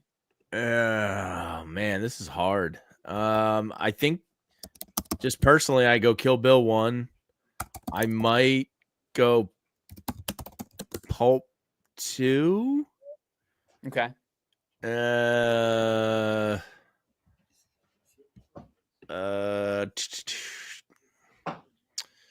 I might go True Romance or Reservoir Dogs 3. I'll go 3 Reservoir Dogs, 4 True Romance, and then give me a 5 of. I love Django. Give me Django. Give me Django 5. Django. I'm gonna go listen to 100 Black Coffins by Rick Ross. I think I really hurt. Put the girls to bed with that. Told you that. I'm gonna put on Rick Ross. Hey girls, I'm gonna teach you the big boss tonight. Shout out Pears. Bases loaded, 2 outs. All right, I'll see out this inning. Alec Right, Boehm yeah. Let's go. with a chance to do some. Let's go, damage. Bomer. A base hit would be beautiful. Score 1. Maybe you get a chance because who's on second? Is Rojas on second? Because if Rojas is on second, a base hit scores 2. Schwarber's block. Oh, it's Turner. A base hit scores 2 with Turner on second too. Is Truist or it's not Truist? What's their stadium? Truist. Atlanta. Truist. Are they hosting the All-Star game this year? Is that? Yes, they are this year. Okay, and because they had a patch on. The manager had the patch on the side of the hat. Yes, they are. They are hosting the All-Star game this year. Okay. And then Philadelphia becomes like the epicenter of the sports world for a summer. Yeah. All right, let's go, Boomer. I gotta look to the side a little bit because you break my TV. Oh, I'm doing the same thing. Don't you worry. Well, Jamie, you brought it up. Like, if you can get Sale out of the game in this inning, he's at 85 pitches. Yeah, yeah. I think now he might be done after this and get him out of this game. I'm not going to say it's bright. It'd still be 4-1, but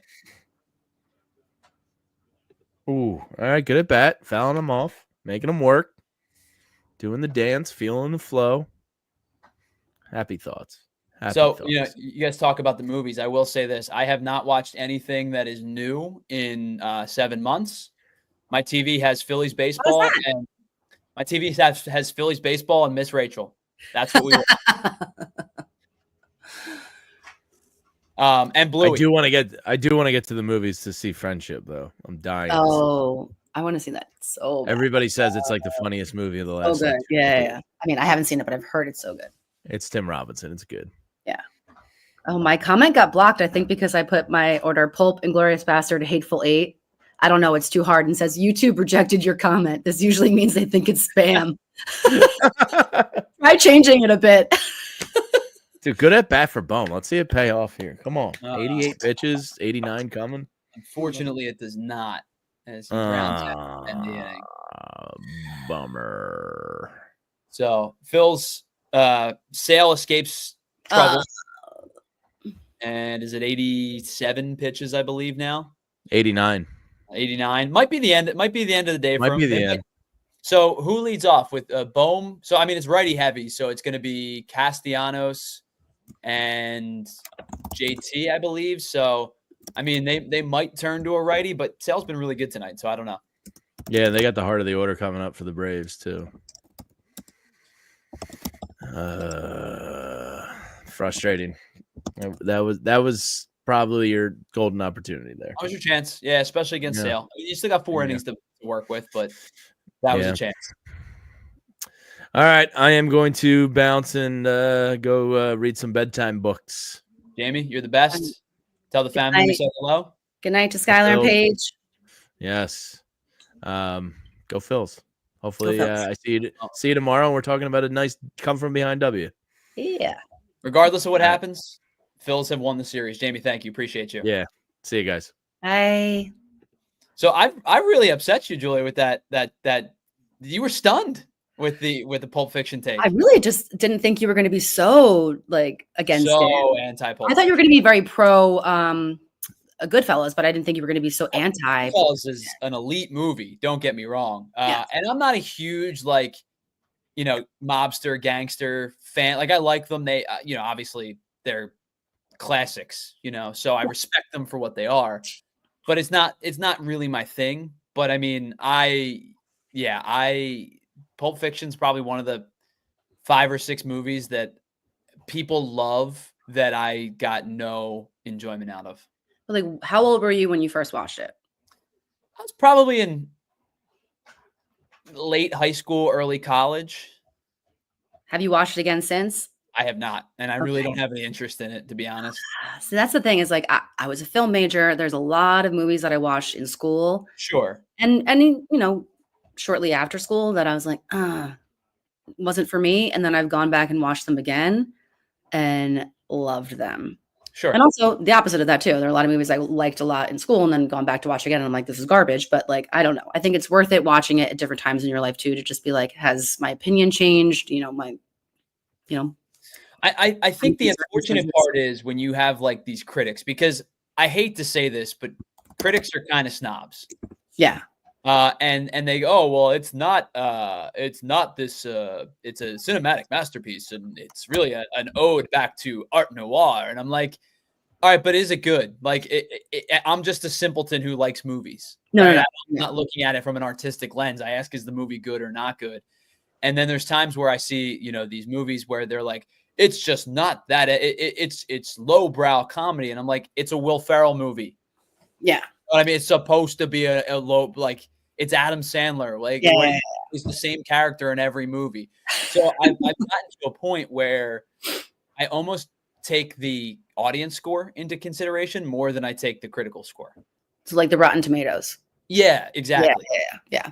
No, I do too. And then that's the thing too, is like I remember being in film school and being like, oh man, I don't have the same opinion as all of these other kids who are like doing it analytically. And I'm like, I just want to make movies. I don't want to like think about them and analyze them. And I ask too, with students in film school, do they actually like it, or are they saying it because they know that's what they're supposed to say? Or they wanted to have an opinion about it that was like Right. artsy and the cinematography and blah, blah, blah. Yeah, I get it. But like I've always said, in terms of from a payoff standpoint, in terms of me being invested in a movie and in a franchise, in Avengers Endgame, which I'm not going to sit here and tell you it's this cinematic masterpiece. I love it. It's a fun movie, but it's a Marvel movie, right?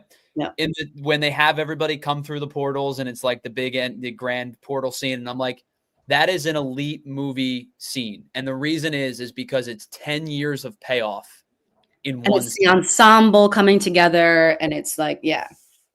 So maybe you don't love the movie compared to Citizen Kane or Singing in the Rain, right? These classics, but it has a place to me, and for me, when I go to watch a movie because I like it, that means something to me. Yeah. No, I totally hear that. It's like it's kind of funny. It's like a blessing and a curse because you just like.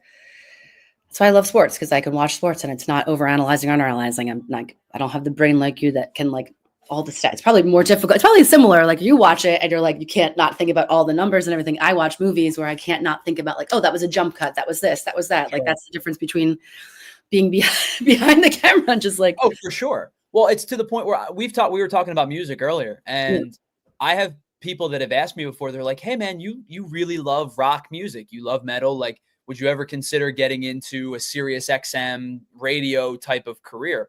And my answer is absolutely not. And they're like, why? You know your bands and you love it and you talk about it. And I said, yeah, but that's my one pure form of art, of entertainment and art. That's just fun for me. Like I love going to concerts. I don't want to go to concerts and write an article on the concert and the lighting of, you know what I mean? So, and I don't mean this with any disrespect to anybody that works at a radio station, but when your program director is force feeding 25 songs on you, how can I say, well, here's Sabrina Carpenter for the 7 billionth time this week? It doesn't matter what genre it is, right? You could do classic rock and it's like, well, here's another one, Bites the Dust by Queen again.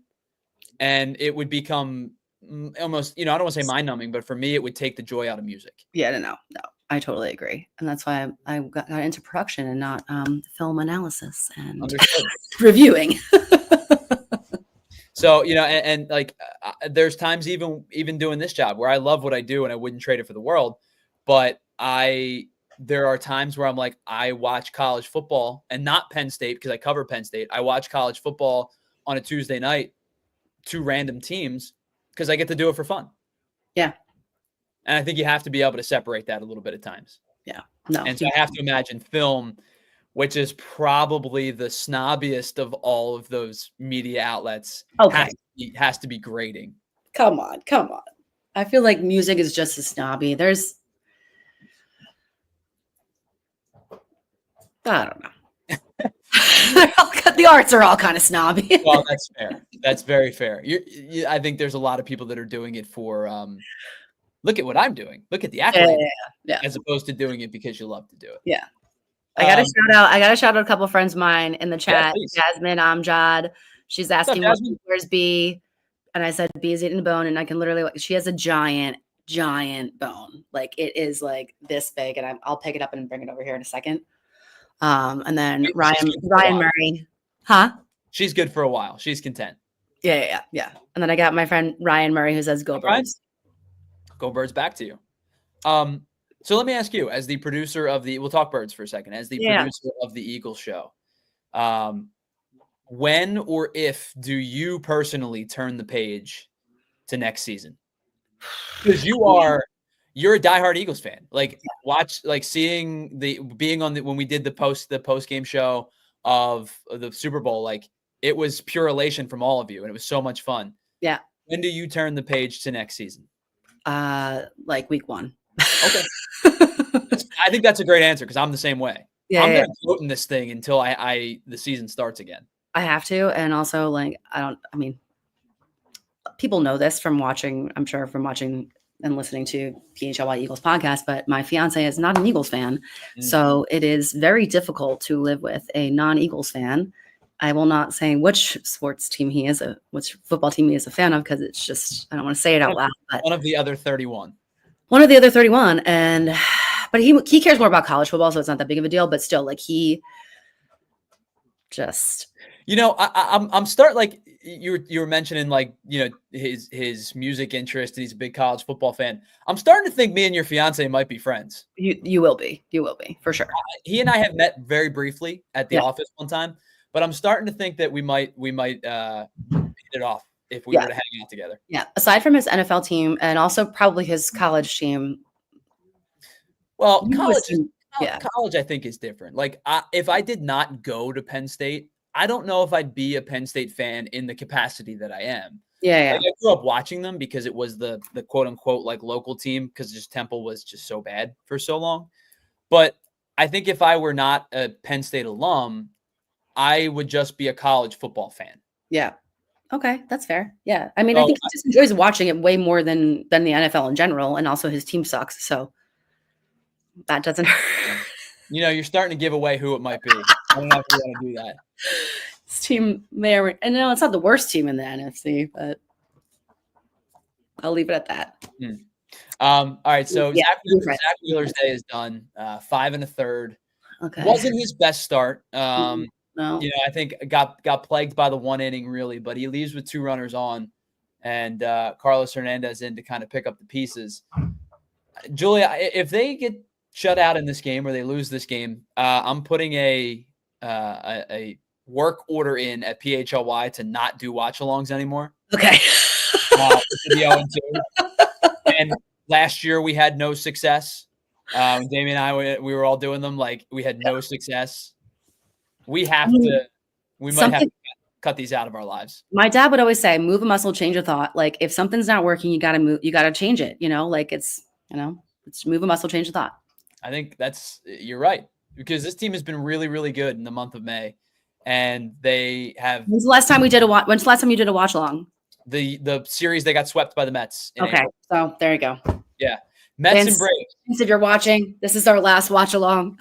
All right, so 2025 season. If we lose, this is our last watch along. I'm going to take a look in June to see who we might do the watch along for. They've got Toronto, Pittsburgh, no on both of those. Maybe Chicago. Toronto again, Miami, no chance. And then the Mets again in late June, and then Houston and the Braves. It's going to be one of those series, I assume. Okay. But the thing with this one, at least compared to the last one, they won the first 2 games. Yeah. So I'm not sitting here. Post-game show, I was saying this to Andrew, like he and I did post-game show, and we were just like, this sucks. Phillies lose again.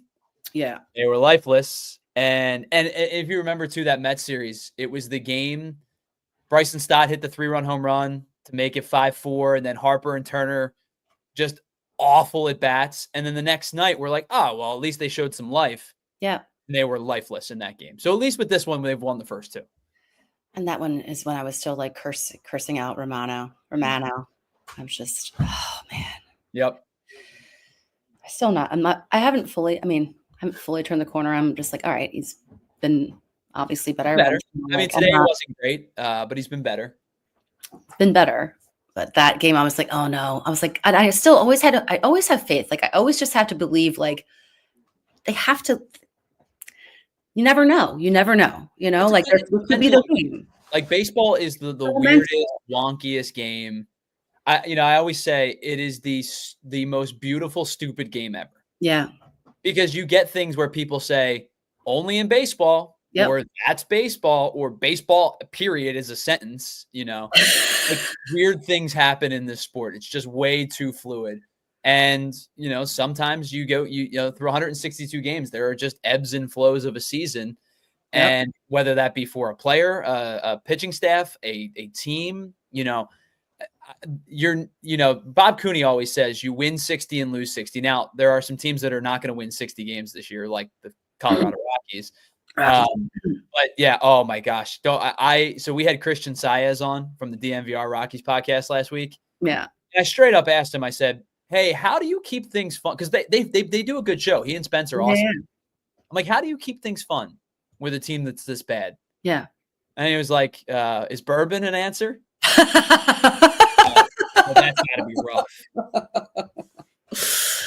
Yeah, but I mean, like I don't know. I always just believe that the Phillies are going to win every game until the game is over and they lose. Like I always just believe every player is going to make a turnaround until they don't, and then they're traded.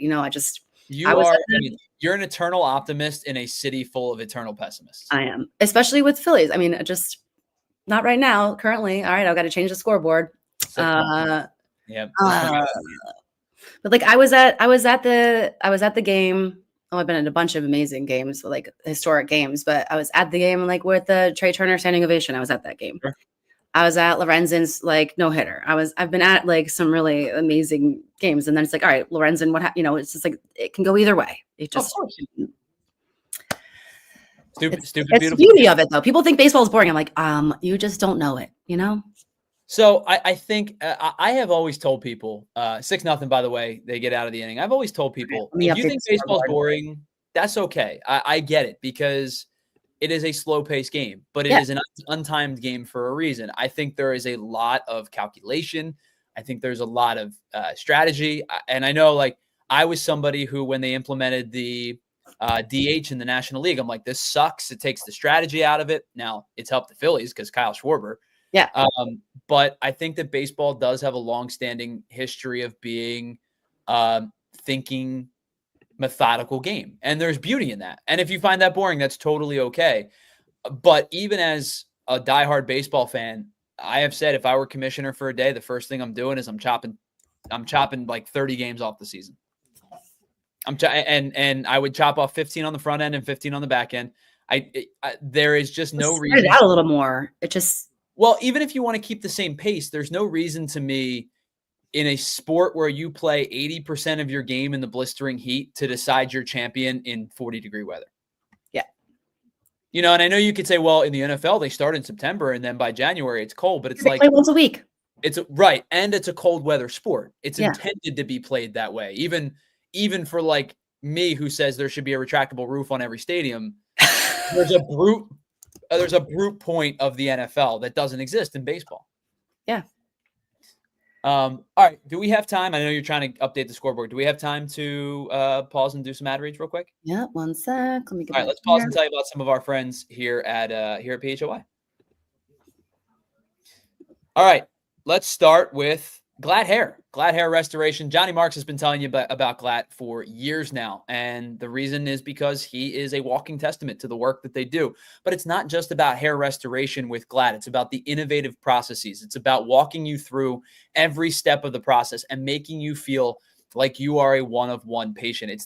You're not a number. You're not a patient. You're you. And you have a unique hairline and a unique structure to what you're looking for. And GLAT is never going to push you to say, hair restoration, that's it. That's all you have to do. They're going to walk you through the process, and it may be less invasive treatment. It may be a stepping stone to maybe eventually getting hair restoration, but not right away. They want to make you feel as comfortable as possible because GLAT by Morgenstern Medical, they got the team in front of you that's going to give you the best care possible. And it's local. You don't have to worry about flying overseas to save a buck or whatever it might be. They're located right in Bala-Cynwyd. You're getting care from those board certified surgeons with over 30 years of experience. So skip the travel, skip the risk, and get real care from a trusted local team. Text your photo to them, and they're going to be able to see exactly what they're working with. Or call 610-980-4000 at any time or visit GLATHairMM.com.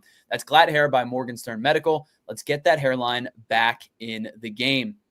And while we're here, let me tell you about our friends over at Monarch Money. So thinking about saving a buck, let's think about Monarch Money. And with Monarch Money, it's never about just your bottom line. It's about all of your personal finances in one particular spot. Think about Monarch Money as your personal CFO. They give you full visibility and control so you can stop just earning and start growing. And it's more than just your average budgeting app. They are the complete financial command center for all of your accounts, all of your investments, all of your goals. In fact, just today, my wife and I established and set up 2 accounts for my son's college fund.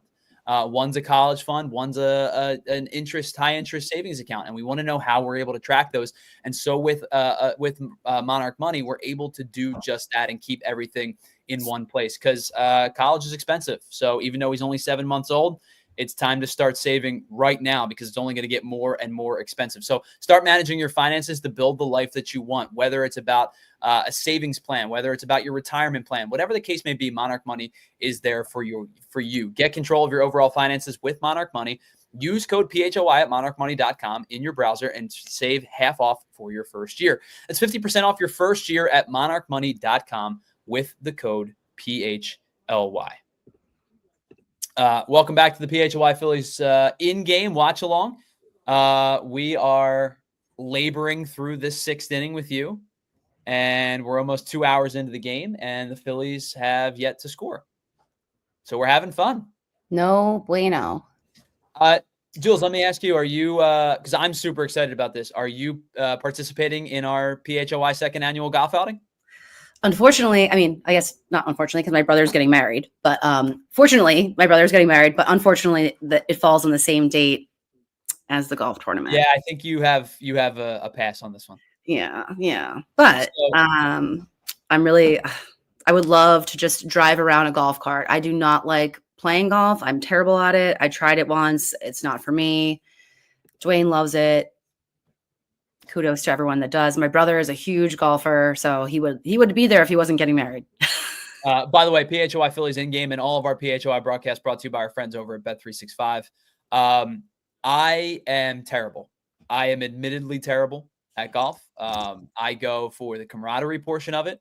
I go for the beverages portion of it, and it is 4 hours with. It's something my dad and I bond over. It's something that, I enjoy doing with my friends. My wife has recently gotten into playing as well.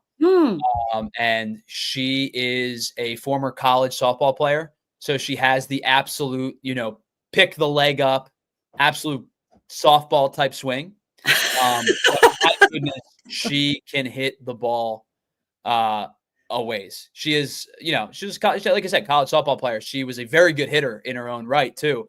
And so, she may not know where it's going, but she pummels the ball. Yeah. Oh, Barbara says, "Hi, Tyler. I'm bad at miniature golf. Well, I suck at putting, so I would understand. I'm better at that. I'd rather do mini golf than any type of long golf. But also, I have never really fully trained and practiced. So sure. Well, so that's something that I always have to remind myself is I don't go to the range. I don't practice. So the first couple of holes for me, most of the time, are my warm up.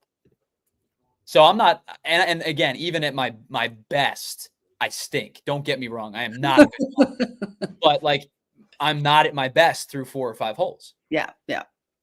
So our second annual PHLY golf outing is June 14th. Sorry, I didn't mean to spring it on you. I just figured we'd talk about it while we're here. It is June 14th at Valley Brook Country Club, 2 p.m. shotgun start. Now, I was not there last year, Julia. Were you there last year? No, I was not. So I heard it was 7 billion degrees. Yes, it was right in the start of the day. And it was also in July. So I'm very, very glad this got moved up a little bit, moved up to June. So Saturday, June 14th, come join us. And not only can you come join us and play as an individual, you can bring a foursome, you and your buddies, you and your family, whomever. You can have a foursome. You can sponsor a hole. And this is really, really cool. You can get in on a group that includes members of the PHLY staff. So if you're looking to play with Rich Hoffman, or do you want to play with Jamie Lynch? Or you. I would not spend money to come play with me, but if you want to play with me, you're welcome to. It will be me and my father, and you can join the foursome. But I would not recommend spending any money on hanging out with me. You can hang out with me for free. I would. Well, you can hang out with me for free. I'm not making people charge money to come hang out with me. But if you're interested in playing with me and my dad, you are more than welcome to. That twosome is still available. I saw this, we were talking about music earlier. Are you familiar with the band Bring Me the Horizon?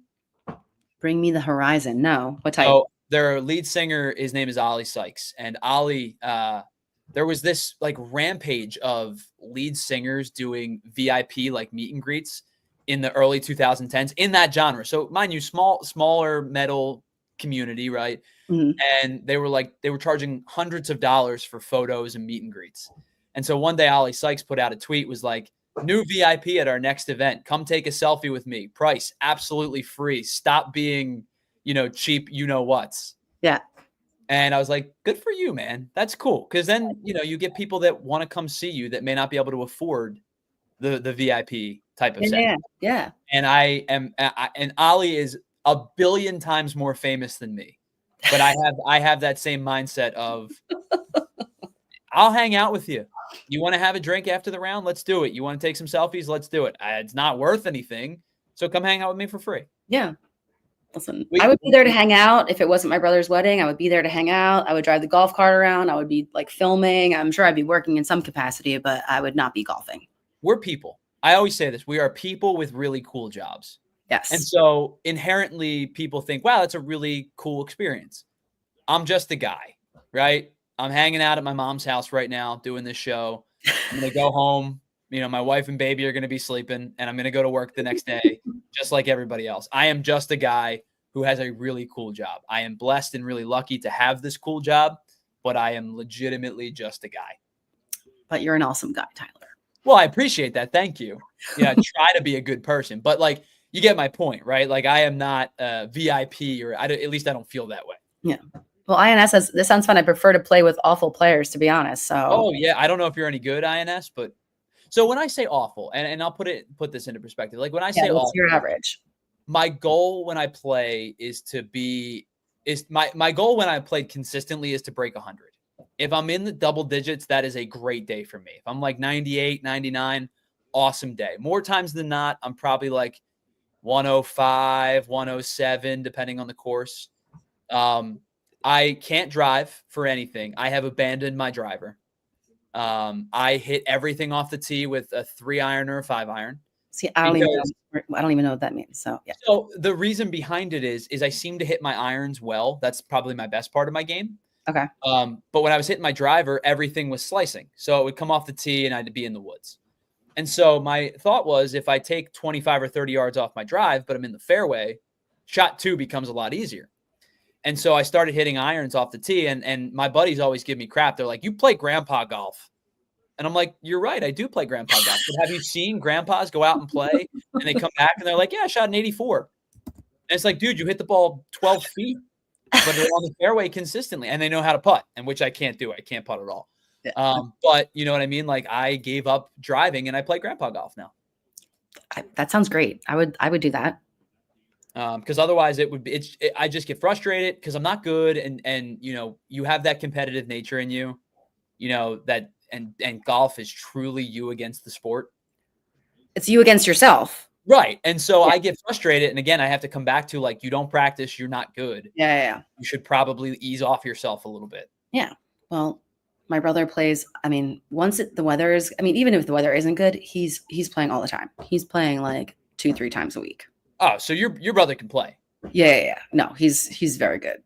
So I have always thought about going to a tournament, not for work, obviously, but like an event like this. I have 3 friends, like exactly 3 friends who are really, really good. I thought you were going to say total. I might at this point have 3 friends. But, I'm joking. Your friend, I've learned as I've gotten into my 30s, your friend circles get much smaller as you get. No, they do. I know. I was totally joking. But I have like 3 friends who are really, really good. And I'm like, I'm just going to go and have fun and drink a beer and ride in the cart and let these guys win the tournament. Yeah. Be like, oh yeah, hi everybody. I shoot 105. Oh wait, he shoots 74. He shoots 78 and he's an 81. Yeah. I should bring these guys in and just like ringer this event. Yeah, exactly. But I will say Spencer from DNVR, who is the host of the Rockies, or the co-host of the Rockies podcast, and I think it's Big Drive Energy. Yeah. Is a legit PGA pro. Oh wow, really? Yeah, so like not tour pro, obviously, but like can teach at a golf course and be like a course pro. Yeah, I think he has his PGA card. Okay, well, so he's like if par is 72, he'll probably shoot 73 or 74. Yeah. Okay. Wow.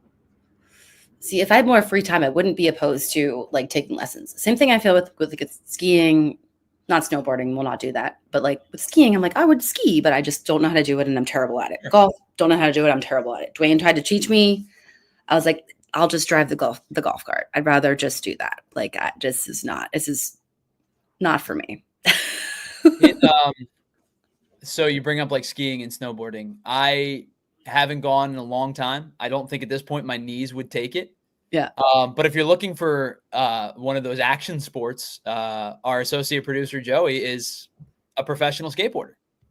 So if you're looking for something to do, that might be the play.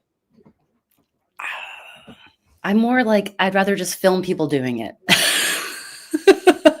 Fair point. I don't blame you. Yeah. Yep. All right. 6-0. This one has been kind of a snooze fest, unfortunately. Yeah.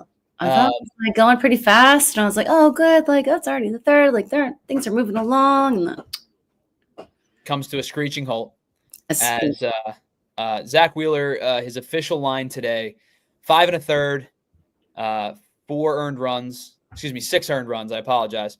4 walks, which is really uncharacteristic of Zack Wheeler. 4 walks, 4 hits, the home run, 6 strikeouts. His ERA, Julia, all the way up to a whopping 2.96. Oh wow, he was terrible, man. Get him. I think they should trade him right now. I think he's done. Honestly, that kind of performance is it's tradable. No, INS asks you. I don't know if you were a gamer or are a gamer. What's your favorite Nintendo game to play? Oh, of all time, it's tricky because I grew up playing like Mario Kart and 64, and then I discovered the game called Animal Crossing, and it changed my life. It saved my life, actually. Like, not that dramatically, but I started playing Animal Crossing on my Nintendo 3DS. Okay. And then I got the Switch for Christmas because Animal Crossing New Horizons was coming out. And so I got the Switch for Christmas of 2019.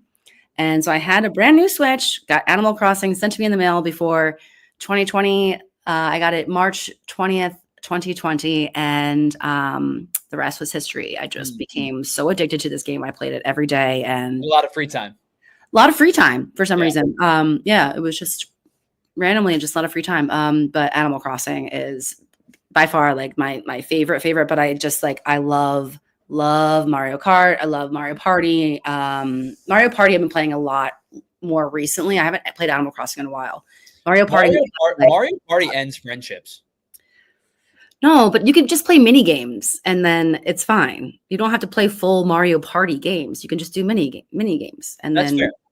We have had some. Now, granted, I am friends with nothing but competitive a-holes who everything is an extreme sport, no matter what we're doing. Yeah. Mario Party, it's like the old like Monopoly. Kills people. Because it's just like it's divide and conquer in Monopoly. Yeah. But I guess I still am because I like to play. I have not turned my system on in 3 months. And every day I look at it and I put the baby to bed and I'm like, oh, maybe I'll play tonight. Maybe I'll get a half an hour in. And then we get through all the chores and I'm like, nope, it's bedtime. What's that thing you say to like new parents? It's like, you sleep when they sleep. Sleep when they sleep.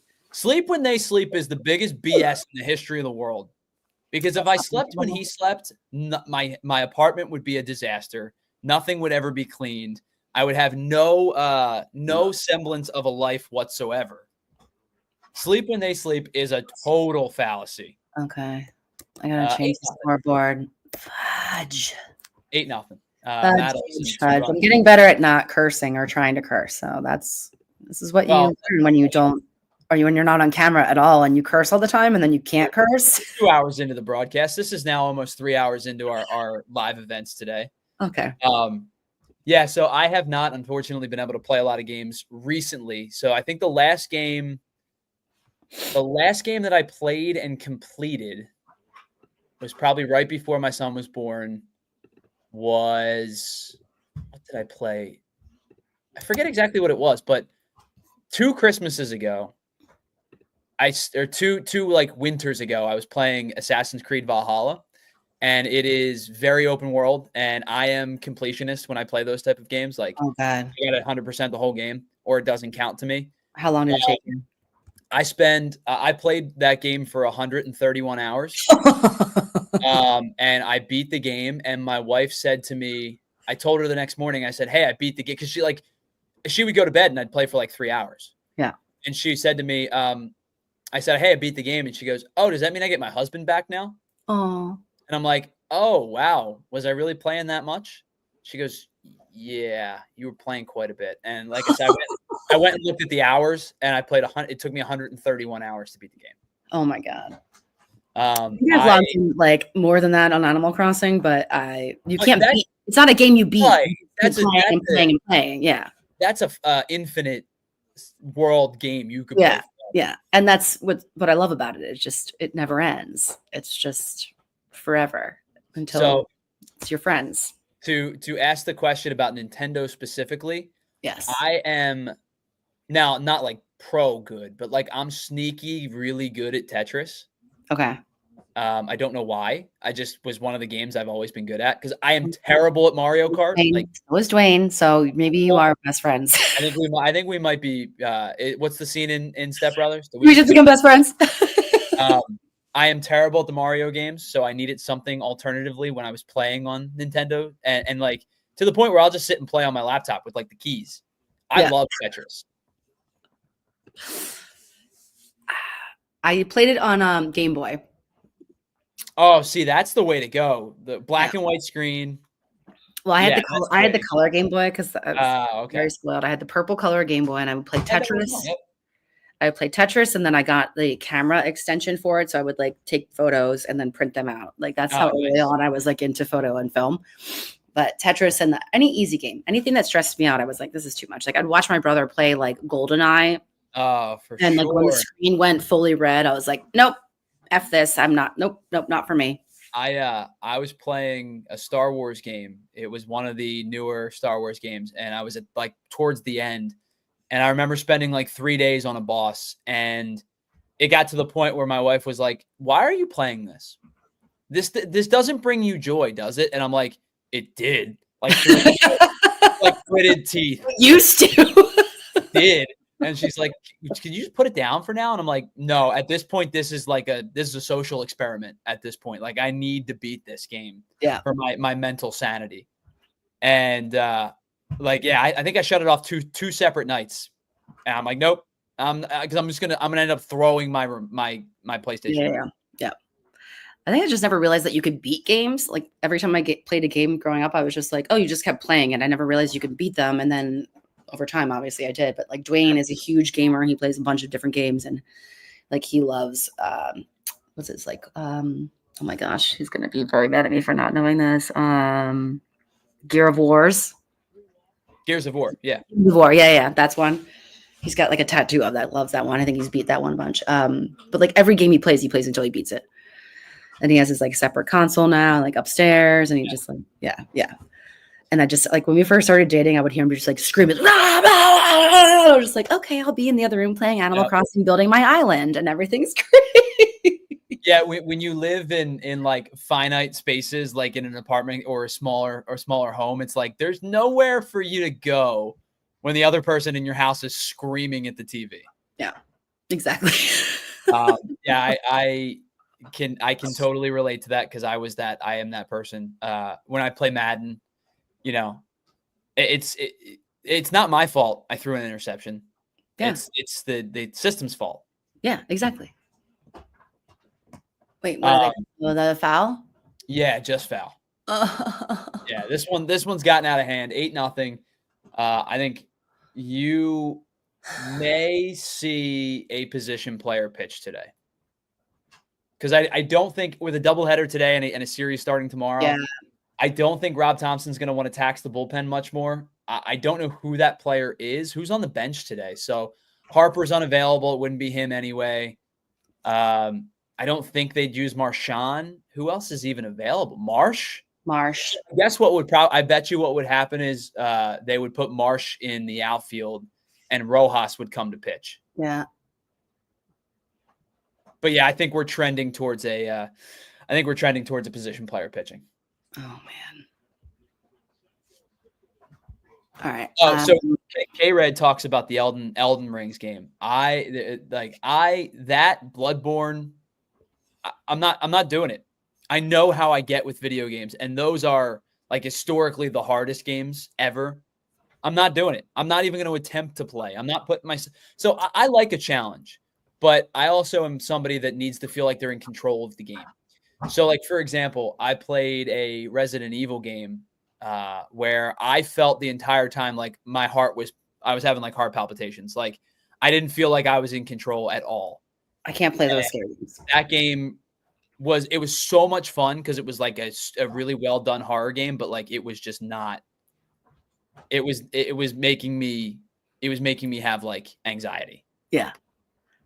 We used to, at my former job, we used to do like a live like Twitch show of my coworker like playing games, and he would play like anytime a new game got released, he would play it. And he was very good at video games, but like there were some times where I would be like producing it, and I'm like, I can't even watch you play because I am scared now. Like it is like the graphics are too realistic. It's too much. I can't do it. Can we get a PHLY gaming channel? Yes, I would love that.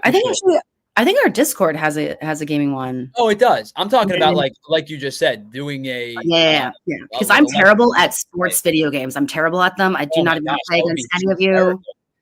Any of you are like anyone that we work with is 1,000 times better. Oh, all right, walk. Any of you are 1,000 times better than I am at any of those games, but like a PHLY Madden tournament would be so much fun. I would officiate it. I would not be able to play. I think we can get it set up. Are we allowed to? I'm going to ask you because you can make this call. Are we allowed to divulge our June 20th plans for PHLY yet? Is that still something that's in the works? I think it might be moving dates, so maybe not. All right. Maybe not. If you can talk about it for a second. I'm going to run to the bathroom. Something very cool coming up. I don't know if it's going to be when it's going to be, but we are going to do a PHLY All-Star Day, which is not an original idea, but it is a fun idea where we are going to, cross shows and do crossovers and things like that. So you may see Bill Matz on the John Mark Show. You may see me on the Flyer Show. You might see Zach Berman on the PHLY Phillies Show. And so we're going to do it all day from 8 a.m. until 4 p.m. With basically rolling shows as we do normally, right? We really don't have a whole lot of overlap. I think the only overlap at PHLY is from the 11 to 12 o'clock slot. But I think we'll do rolling shows most of the day. And we'll have a lot of fun with it. So you'll see people you're not used to seeing work together. And it's going to be fun dynamics. So I don't know. I'm going to say this before Julia gets back because she may not love the idea. I have vouched for a PHLY producer show for that day where we do an hour of like behind the scenes conversation, do an hour of like AMA type of stuff where it's like, let's ask the producers. Let's see what the producers have to say. I would love to do that. I don't know if my fellow producers would want to be on air in that capacity, but I think it would be a lot of fun. And then I think, as I said, we'll do crossover section stuff throughout the day. So you'll see random PHLY folks on random shows. I don't know if I just gave away information, but I think that would be fun. I think that sounds great. Can we do the producer show? Is that a thing? Yeah.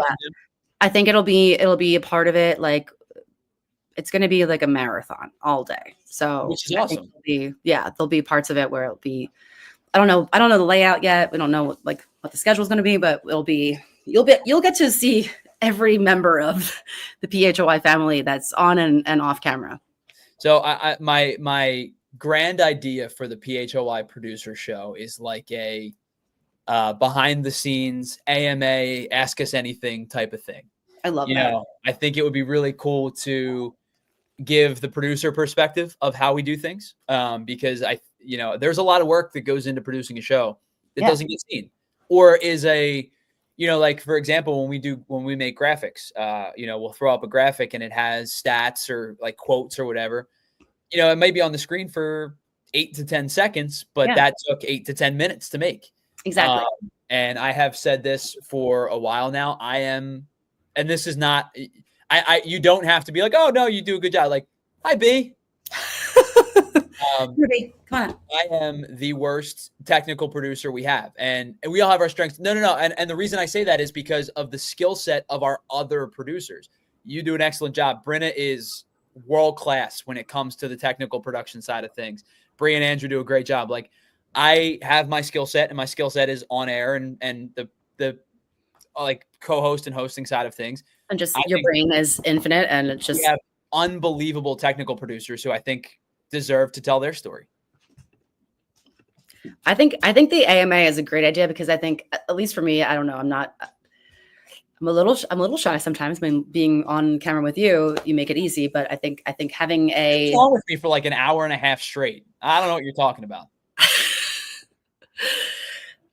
Sometimes you need a little liquid courage, but no, I think just having like a guideline of questions that people like. Doing an AMA is a great idea. I love that. Like, even just being on with, I think what would be cool too is being on with the host of the show and then the producer of that show together, where it's like the host of the show asks the producer questions. That could be cool too. But it's going to be an all day long marathon, TBD date, but coming soon.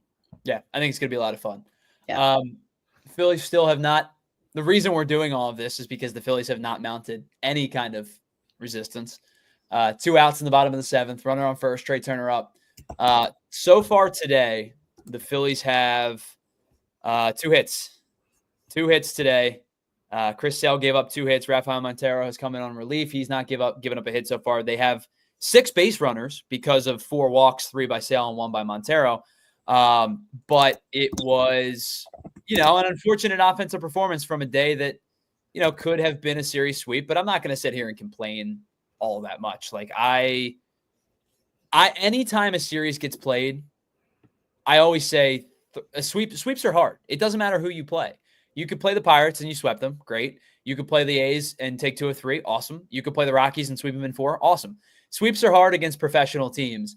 And this is a good Braves team. I know that they're 28 and they'll be 26 and 29 at the end of this game, but it is a Braves team that started 0-7. So if you take that in consideration, they're 26 and 22 in their last 48. If you take into consideration they were 5-13, they're 21 and 16 in their last 37 games. So they're trending in the right direction and they're getting healthy. So to take 2 of 3 against a division rival, that's really all I can ask for. I'm not going to sit here and say, well, nothing can go wrong, because you still got crushed in this game, but my goal was to have them take 2 or 3, and that's what they did. Yeah.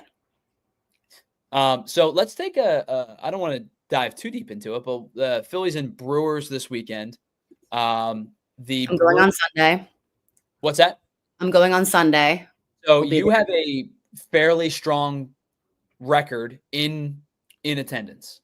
In attendance, yeah. I was going to say not in wins and losses, though. Like 2 years ago when we had season tickets, we were like, my brother and I were like 13-0 going into like our Sunday ticket. Oh, it was amazing. And then, but this year, I'm like, I think I'm. So it was 2 years ago, you got, because I was going to say, I remember you coming in one day and be like, hey, we're the good luck charm. Yeah. This year so far, oh man, I gotta go back and count, but we're not that lucky so far. I think I'm at like 5-3, maybe.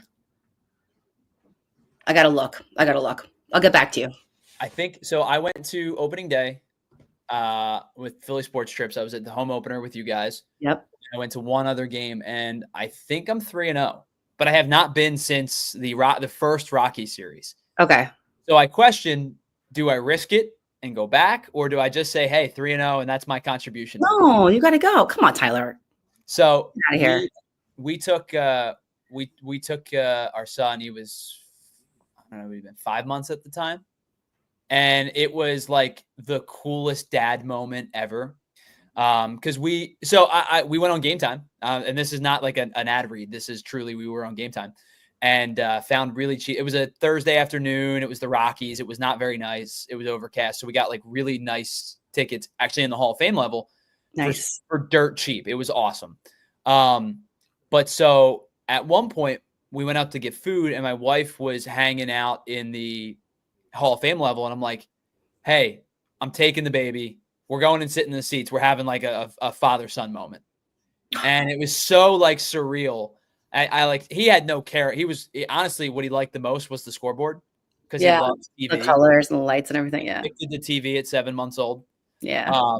But he loved the scoreboard. But I like sat him on my lap, and we were sitting there watching, and I'm like, this is what I get it now. Like, I understand that the first everything. I get why parents are like, oh, first this, first that, first this, first that. And I'm like, okay, all right.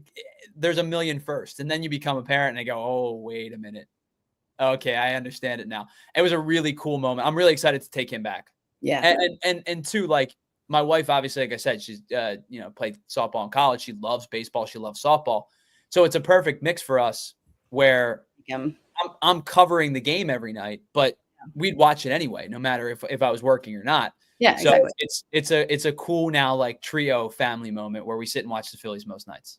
Yeah, that's awesome. Like, I feel like I was covering for you this morning because you were on Anthony's show, and I was doing John Marks, and he was saying like, I don't know what to do with myself last night because the Phillies rain delay. I'm like, what do I do? Like, the Phillies are my like comfort, and I was like, same. I was like, what do I? I'm like, luckily I was just coming back from vacation and the festival, and I was so tired I like fell asleep on the couch. Luckily, but we got back Tuesday night, and I fell asleep like before the Phillies game was over. Well, I'm like watching the Phillies game every night. I'm like, this is what I'm doing. Like, you think about, for 162 days out of 100, what do they play? Probably 162 over 185 over 190, something like that. You kind of know what you're doing, and you may not intently watch all 9 innings every night, but you check in, you watch a couple innings, you are doing it at a barbecue or listening to them on the radio. One of my all-time favorite joys is listening to Fransky while sitting on the beach. Like that is such an awesome time. You just kind of relax, you're hanging out, and Fransky and LA are so good. Yeah. And it's such an awesome experience. They make it such a fun experience, even from 100 miles away. But it is kind of a staple of your night. Whereas like the Eagles are must-watch TV, and I think I've said this before, where I think there are more NFL fans than there are MLB fans. Whereas I think more people in the city are Phillies fans than they are MLB fans, because it's a long season. No, I totally agree with that. But in the NFL, like, fantasy football plays such a big part. Betting plays such a big part, where you watch Thursday night, you watch Sunday afternoon, you watch the Eagles, you watch Sunday night, you watch Monday night. It's a much more grand scale. But I think with the Phillies, there's a relationship with the Phillies that's so different than any other team. Yeah. Because it's part of your schedule for 6 months. No, I totally agree. Hold on. I'm going to try to get B to come up here because she's just panting. Come here, B. Tonight, notwithstanding, obviously, because this was not a whole lot of fun. It was fun to be on the show. It was not a whole lot of fun to watch this game. No.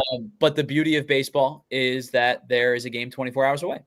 And that's kind of a mantra I lived by when I was playing. It's a mantra I live by as a fan. It's a mantra I live by as a host covering the team on a daily basis, where, I could spit fire about them getting shut out, but it's 0.6% of a season. Do I really want to risk going nutso on a game in May where Zack Wheeler had one bad start? He's the best pitcher in the league, or one of the best pitchers in the league. It's not worth my time. No. I know there are a lot of people that view the Phillies through Eagles lenses. I don't know how they do it, because I would have an aneurysm, but they do it. And it's it's definitely a weird way to look at it, but I get it. You're locked into your team for 6 months. Do you believe this is a World Series team? World Series contender. Every year I do. I know the eternal optimist in you again. I know it is. I know that's like a boring answer, but like, I don't know. Last year I did like, something about the Phillies. It's just, I grew up just being in a baseball family, always just believing in the Phillies. I used to go, my dad had season tickets in 144 and we would go, it was like the second row and I just always believed. It's just like, I don't know. Yeah. So you are, as we said earlier, I have to. You are the optimist. I would say doing it from an objective lens, I think the answer still comes out to be probably yes. Yeah. Because of what we talked about earlier in the show, the starting rotation is going to buoy you for an entire season. It's that good, even on bad nights. Like Christopher Sanchez this afternoon was okay. He pitched fine, and he pitched into the sixth and gave up 2 earned runs and gave him a chance to win the game. A rare bad start from Zack Wheeler. Jesus Luzardo has been freaking phenomenal since they brought him in. Yeah. Like, and Ranger Suarez has been excellent over his last 3 starts. Really over his last, since his first bad start, he's been excellent. Like it was not terrible until I'm just still like getting back into it after being out for so long. Sure. It was not like the worst possible start you can get from. Yeah. And so, we talked about being spoiled. Like we are spoiled as Phillies fans because this is a team that, regardless of peaks and valleys of the offense, they're going to win games because of their starting pitching. It's that good.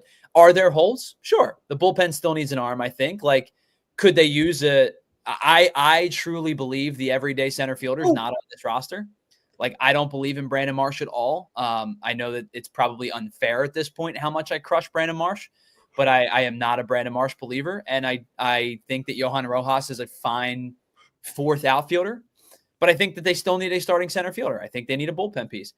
Every team has holes. Like, unless you're the Dodgers and spend a literal $1 billion, I think that every team has holes. I think when you stack this Phillies team up against the best teams in baseball, they're right there. They're competitive as they can be. And I by far know so little compared to what you do across the league, but at least I'm still watching and looking at stats, like the standings and everything. And I'm just like, and I'm looking at the games back and I'm like, all right, well, we're still it's neck and neck and across. I mean, best record in baseball coming into today. The Detroit Tigers are playing exceptional baseball. They've been excellent. The Dodgers are going to be good. The Yankees are playing good baseball. But I think about the Tigers are the only ones that have a substantial lead. Sure. You think about the teams across baseball that the Yankees too. All right. The Yankees are playing really good ball right now. If I put a pool of teams that I think the Phillies are definitively better than, and a pool of teams that I don't think I think the Phillies are definitively worse than, it's a shallow end versus a deep end. The Phillies are definitively better than baseline half the league. And it's probably way more than that. They're definitively worse than, I don't know the answer to that question. It's not definitive because look at what we did against the Dodgers series. Well, and we talked about, they beat up on the bad teams, and they did. And they did what they were supposed to do, but they've taken 2 of 3 from the Dodgers, 2 of 3 from the Diamondbacks, 2 of 3 from Cleveland, who's a good team. They have beaten some good teams in the mix. Now, yes, they lost the series to the Mets. They've actually lost 2 series to the Cardinals. Oh, they beat the Cubs 2 out of 3. They split with the Giants 2 out, 2 and 2. It's a long season to talk about bests and greatest and be definitive like that. Yeah. But I think, when it comes to generalized statements, a generalized statement is to say the Phillies are probably a top 5 team in baseball. I think so. I mean, obviously I'm always going to be biased, but I'll try to not say that as much, but I think, I just have to. I'm getting distracted by Bee panting so much. Sorry. Oh, poor puppy. She's fine. It's actually nice and cool out. I don't know why she's panting. She just looks perpetually happy. I don't know if that's just a golden thing, but she just looks perpetually happy. Well, yeah, you should have seen her when we first got back, and she was at my mom's all week in the fenced-in yard where she can come in and out of the door, and she was so happy. And then she came back here, and she was like, "Why am I here? And what is this? What's this crap?" Look at him. Oh my goodness. See, that's what I'm saying. She looks I know she's panting, but she just looks happy. You happy, baby? Yeah. Yeah, when we're able to bring the dog over to my mom's, it's not a huge yard, but it's a yard, right? And we have an apartment complex, but we keep her on the leash. So she doesn't have that freedom to run around. And you would think she was in the fields of like Woodstock, just like running around like a crazy, because she gets out there and the zoomies, and she's not young anymore. And she'll be 10 this year. Oh my God, Kai's gonna be 10? Yeah. So she'll be 10 this year. So like, and there's some times where I'm like, okay, she's slowing down a little bit. And then she'll get out in like the backyard of my mom's house or get out like, out in an open field, like at the park, and puppy comes back out. Oh, yeah. Where did this come from? That's got to be the best when they're like a certain age and then you think they're just like slowing down and they just. Yeah, there's definitely spurts of puppy still left in her. Yeah.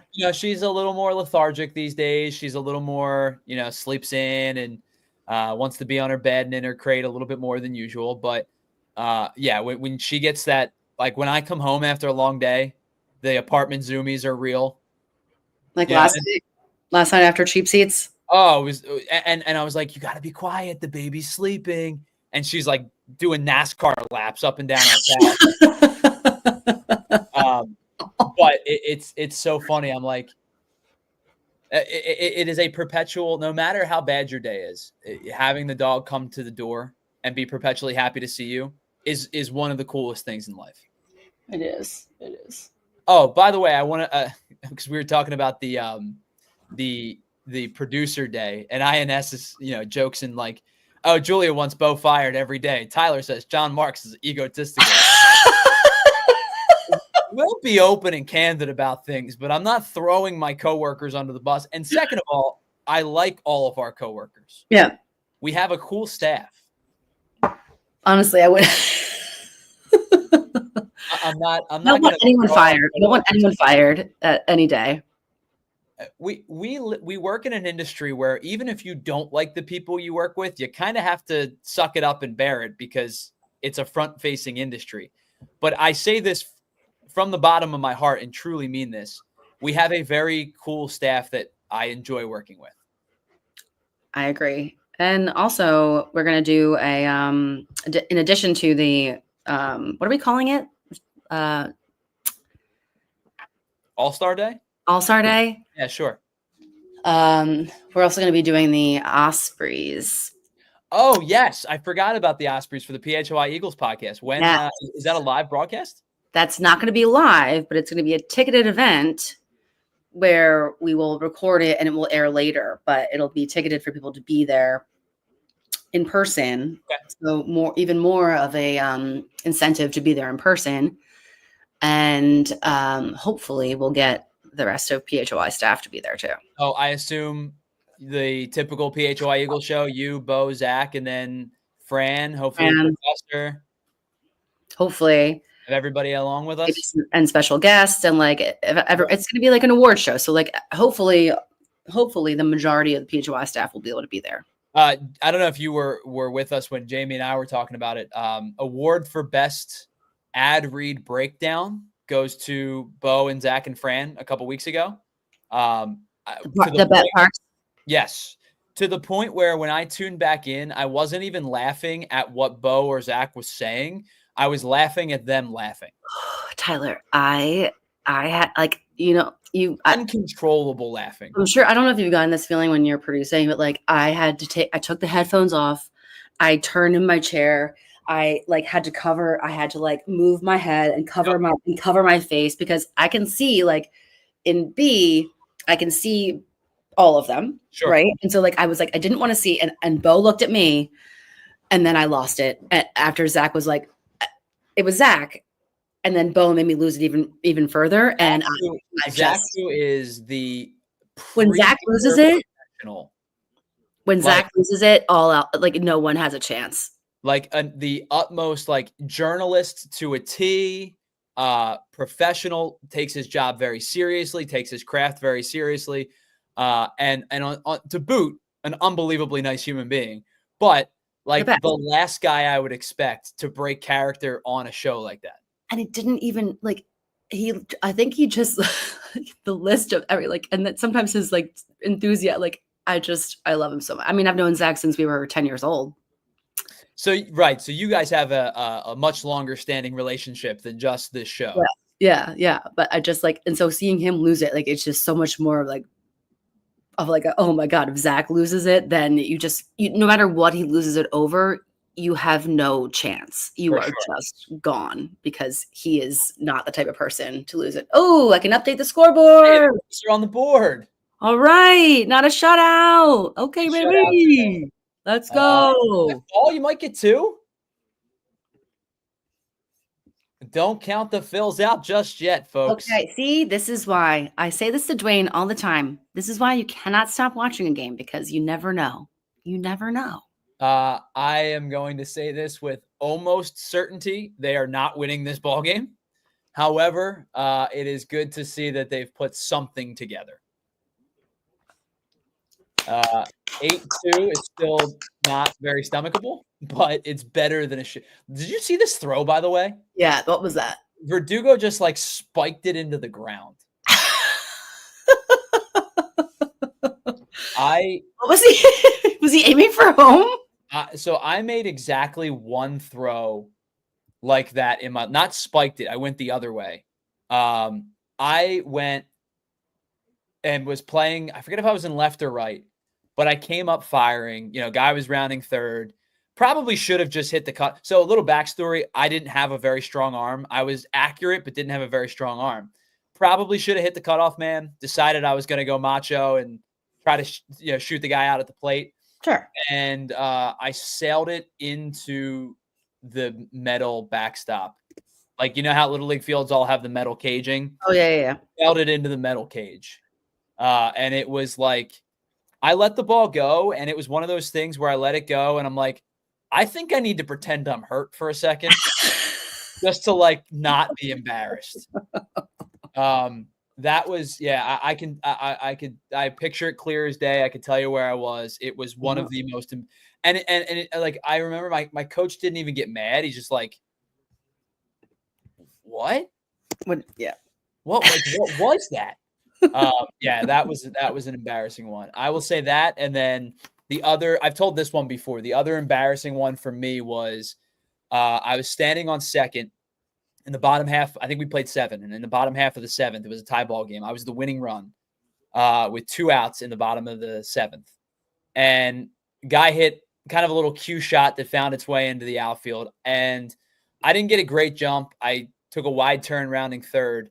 And my coach, who unfortunately at the time was my dad, and I don't say unfortunately in most circumstances, but this night, I wish it would have been literally anybody else on the planet. He threw the stop sign up, and I blew through the stop sign. And I realized about 10 or 15 feet down the third base line, I was going to get not just thrown out, but thrown out by like a lot, by 3 or 4 steps. So I put the brakes on and tried to get back to third. And when I tried to get back to third and dive, I did the major league slide back into the bag where I was short of the bag by 2 good feet. And I'm just third baseman gets the ball, slaps the tag, getting over. Luckily, we won the game. Wow. But in extra innings. But I remember laying sprawled out, face down in the dirt at third base, and my dad standing over top of me. And like, not only was he in disbelief, like it was was he still holding the stop sign over you, being like, yeah, you would have thought so. I wish he would have had a real stop sign because I might have seen it. I would have rather have been in a hole in the ground than where I was at that time. And now we joke about it and we joked about it after the game because we won. Yeah. But it would have been a very awkward car ride home had we ended up losing that game and I was the winning run. And I'm going to say this to make further the point. I was not a child. I was either 17 or 18 in like a fairly competitive summer league that we played after our high school seasons. Okay. And so, yeah, I caught an earful for that one. Okay. Still. Oh, it was bad. Oh, it was real bad. Yeah, I felt about 2 feet small that day. Yeah.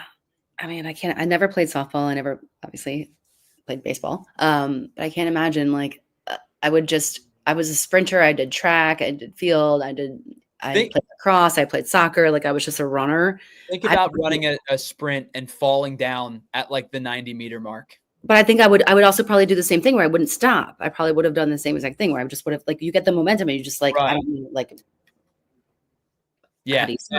Yeah, it was certainly an embarrassing moment. Well, it's at least one you don't think about often anymore, right? No, I think about it on a daily basis. Yeah. All right, so I have a question here. Our commenter down here, 25 BJ. What is 0-6? Down 6-0? Is that what you were saying? That Wheeler gave up 6 runs. 0-6 Zach. I mean, he's trolling. Oh, he's trolling. Yeah, for sure. It's a Braves fan, no doubt. But like, so here's the thing. I said this. We have a Mets fan that comes in our chat now, and what's his name?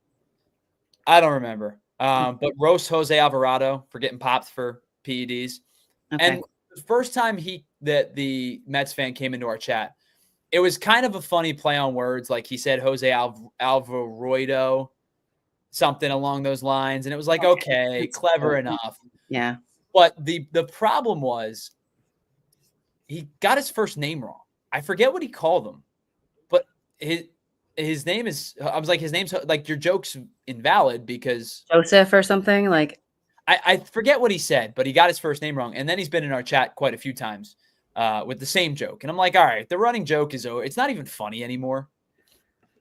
But so to the point, the reason I bring that up is because, our commenter here says it only took 4 innings to exit the game. Well, Zack Wheeler pitched into the 6th. So was he good? He was not. It was not a good start for Zack Wheeler. No. It was a very rare bad start for Zack Wheeler. Zack Wheeler this year so far in what is now, I think, 11 starts has given you 8 good ones. The 2 bad ones prior to this were – now, here's the thing. I will say this. Zack Wheeler has had 3 bad starts this year, and 2 of them have come against the Braves. I'm not going to hide from that statement. 2 of his 3 worst starts, including tonight, are against the Braves. With that being said, if he has now, I think, 11 starts under his belt, I want to say this is his 12th. 6 2/3 no earned runs against the A's. 6 innings, no earned runs against the Pirates. 7 innings, no earned runs against Cleveland. 7 innings, 2 earned runs against the Rays. 6 2/3, 2 earned. Like, you get my point. He's been like, if you want to bust stones and you want to tell me that Aaron Nola's been bad this year, you're right. Factually correct. Aaron Nola has not been very good this year. If you want to say Taijuan Walker is going to fall back to earth eventually, that's plausible too. I have no reason to believe that Taijuan Walker is going to be this good for a full season. If you're going to throw shade at Zack Wheeler after 1 bad start, like that's silly to me. It's also just like, it's a low hanging fruit. It's like, all right, cool. What else you got? Like, so the last time Chris Sale faced the Phillies, he went 4 2/3 and gave up 5 earned runs. Like, it was not a good start. Since that point, Chris Sale's been excellent. Chris Sale has not given up more than 2 earned runs in 7 consecutive starts. Now 8 consecutive starts after tonight. Sale's been phenomenal.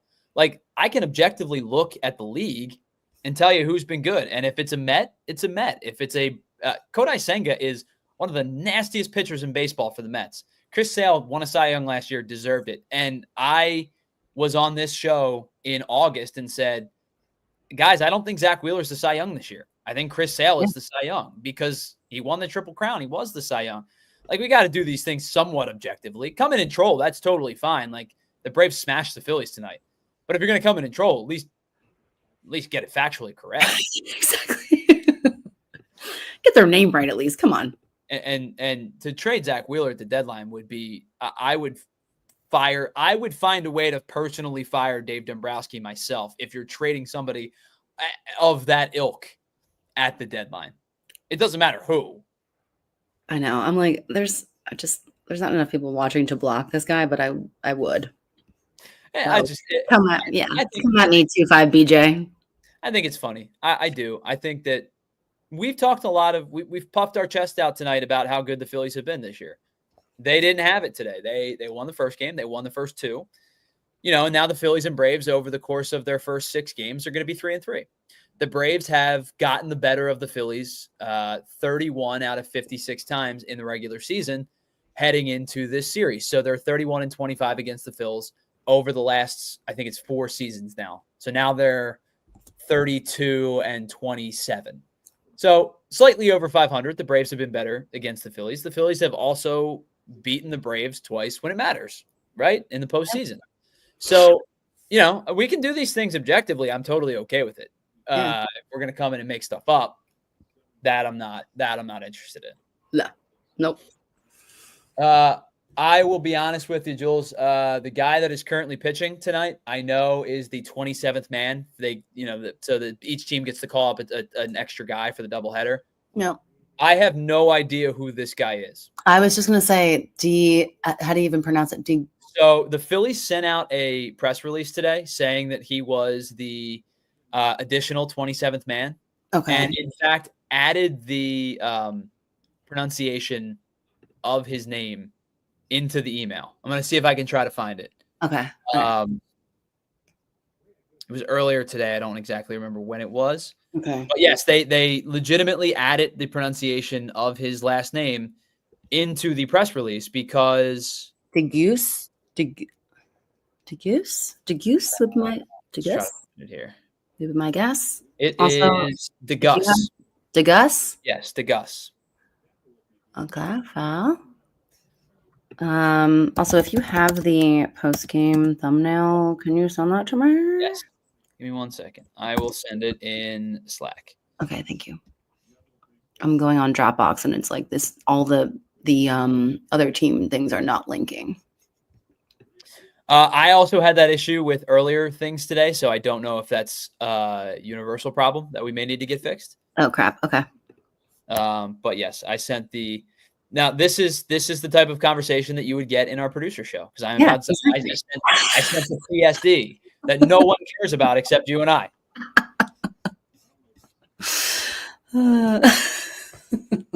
I do want to ask, what is the most abbreviated the post-game show can be tonight? 30 seconds? Vince said 7 minutes. Post-game, 10 minutes. What do we owe our sponsors? That's what we got. That would be just hit Bet365. All right, so Brett DeGus. Brett DeGus. As we have found out today, is how you pronounce his last name. I'm going to straight up read his stats and bio from MLB.com because I genuinely do not know who he is. I mean, I know who I've seen his name, obviously, in the organization, but I don't know a thing about the guy. So I haven't even seen his name in the organization. So please read the whole bio. A 1.77 ERA in 14 appearances for Lehigh Valley this year. He is 3-1. 20 innings pitched, 3 saves, 15 strikeouts, a 1-2 whip. He is originally the 1,000th draft pick of the 2017 draft. So back when there were a million rounds, he was the overall pick 1,000 in the 2017 draft. He went to Cabrillo Community College in Cabrillo, California. He is from Pleasanton, California. He was selected by the Dodgers in that 2017 draft. And since January of 2025, in fact, let's go a little bit further back. Since January of 2025, he was designated for assignment by the Blue Jays, was traded to the Pittsburgh Pirates for cash. A month and 7 days later, was designated for assignment by the Pirates, was claimed off of waivers 5 days later by the Marlins, was optioned to AAA Jacksonville, pitched for the Jacksonville Jumbo Shrimp, was designated for assignment because he is out of options, I presume. Was designated for assignment by the Marlins on March 30th, was claimed by the Phillies on April 1st, and was recalled this afternoon for the day-night doubleheader. Now, I do believe that this is not option related, so I do believe the Phillies will be able to send him back to AAA without having to pass him through waivers because of the the 27th man rule. So I don't think he's subject to waivers. But he has been with 4 organizations since January 10th. Oh, wow. Okay. That's a lot. Unfortunate. Yeah. Yeah. And now bases are loaded with 1 out. I am trying to see if there's any cool features about him. Okay. I am not entirely sure that there are. He pitched for the in-between. So after being drafted by the Dodgers, he was selected in the Rule 5 draft by the Texas Rangers. He made their opening day roster. He had an 8 ERA over 19 games and was designated for assignment. The Diamondbacks later claimed him. He was not very good in Arizona and then was later designated for assignment. He then was out of the professional in terms of like the major league circuit, was out of professional baseball per se, went to pitch for the York Revolution of the Atlantic League and was not very good there. He then became a free agent and signed with the Frederick Atlantic League team of the Atlantic League because I guess they don't have a name anymore. They're just the Frederick Atlantic team. Made 5 appearances, was decent. Had his contract purchased by the Royals and was optioned to AAA. This guy, basically what I'm trying to say, Jules, this guy's been all over the country with very little success. And he almost just hit it. He almost just hit him. He almost just hit Albies. Oh. Okay. 9-2. Okay. I am looking for the Braves logo so I can put it on the post-game thumbnail. I have had nothing but I've had no success with the post game or with the logos recently. Linking it, yeah. This would be the part of the show if I was still in radio where I would give out the phone number like 15 times and hope that somebody called. Yeah. Because we are getting to the point of insanity with this game at this point. Yeah. It is 9-2.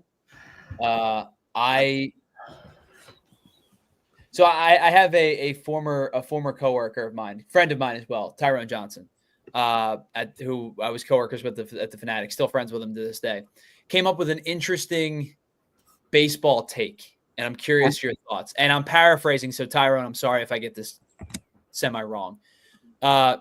In the case of the position player pitching thing, would you be okay if a team is down double-digit runs in their last at bat, so top 9, bottom 9, to like metaphorically wave the white flag and say, we're good, this one's over, to preserve pitchers?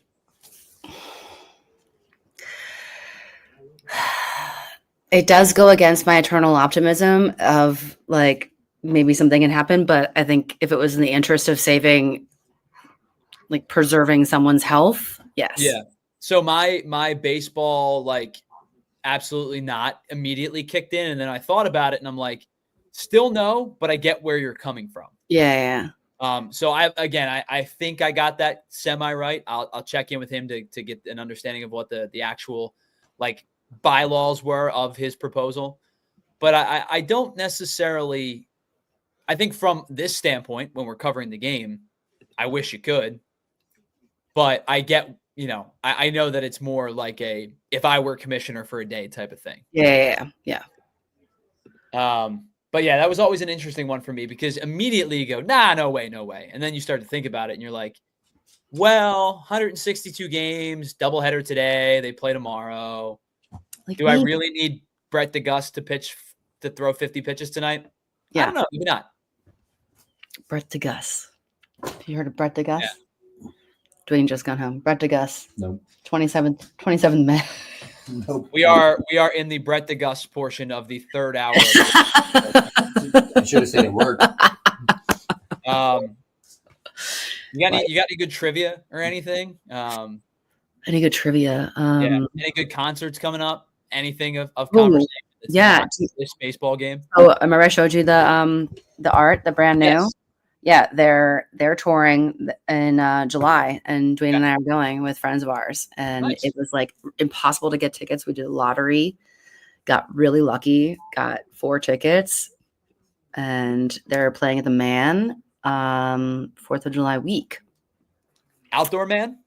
Outdoor man, and they haven't toured in probably almost 10 years. no, more than that. Okay. Right, 2009. I think I haven't seen them since like 2015, so it's been a long time. It's been over 10 years. Yeah. I have been to the outdoor man once. We saw What's the indoor man? No. So it's not indoor. Sorry, let me rephrase that. There's like the park, The main summer like park stage, and then the covered. Oh yeah, and then It's at the main stage. yeah. So we were at like the parkish looking one. We saw Yellow Card played Ocean Avenue almost in its entirety, and it was Yellow Card, Mayday Parade, and goodness, who was the other band? Neck Deep. Neck Deep, Dwayne says. No, it was not Neck Deep. It was oh my gosh. This is gonna really like piss me off. Oh, Story of the Year. Oh, okay. It was very like Elder Emo. Again, we all have work tomorrow, and the stage is all like it's just standing, so you could see people in between sets like stretching, like trying to stay limber. But that was the only time I've ever been to the man. I will say, I think of all of the non like Wells Fargo type venues, I think I've come to the conclusion that the TLA is my favorite. TLA is the best. TLA is awesome. I love TLA that. See, Dwayne just said TLA is the best. I think you guys. So Dwayne, I know you just got home. Julie and I have kind of uncovered that I think you and I might be friends. Yeah. All right. Yeah. Let's go get a beer. Yeah. After this horrible loss. Sounds good.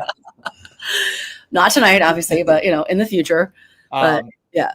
Yeah. Oh, geez. That looked like it hurt. Racel Iglesias just took a pretty heavy tumble on the mound. Got back up, but. All right. Let me Yeah, so I think the TLA to me, like I love the balcony portion to have the option. I still think I can pit. I don't. My body probably doesn't agree. You can pit, dude. Have the balcony option is nice. Yeah, I pay for it the next day most times. Like, so I went to a show this past weekend, and it was so nice to have it be on a Saturday because the last two shows I went to were a Sunday night and a Wednesday night. Oh, and getting up for John Mark's show the next morning was not a fun experience. I mean, it's one thing to do it like having covered for you, like doing it from home. It's not terrible. You wake up and you're like, all right, you can kind of like zone back in, but like I can't imagine having to be in the studio and doing it. Like, so 5:15 is an early wake up call. Oh my God.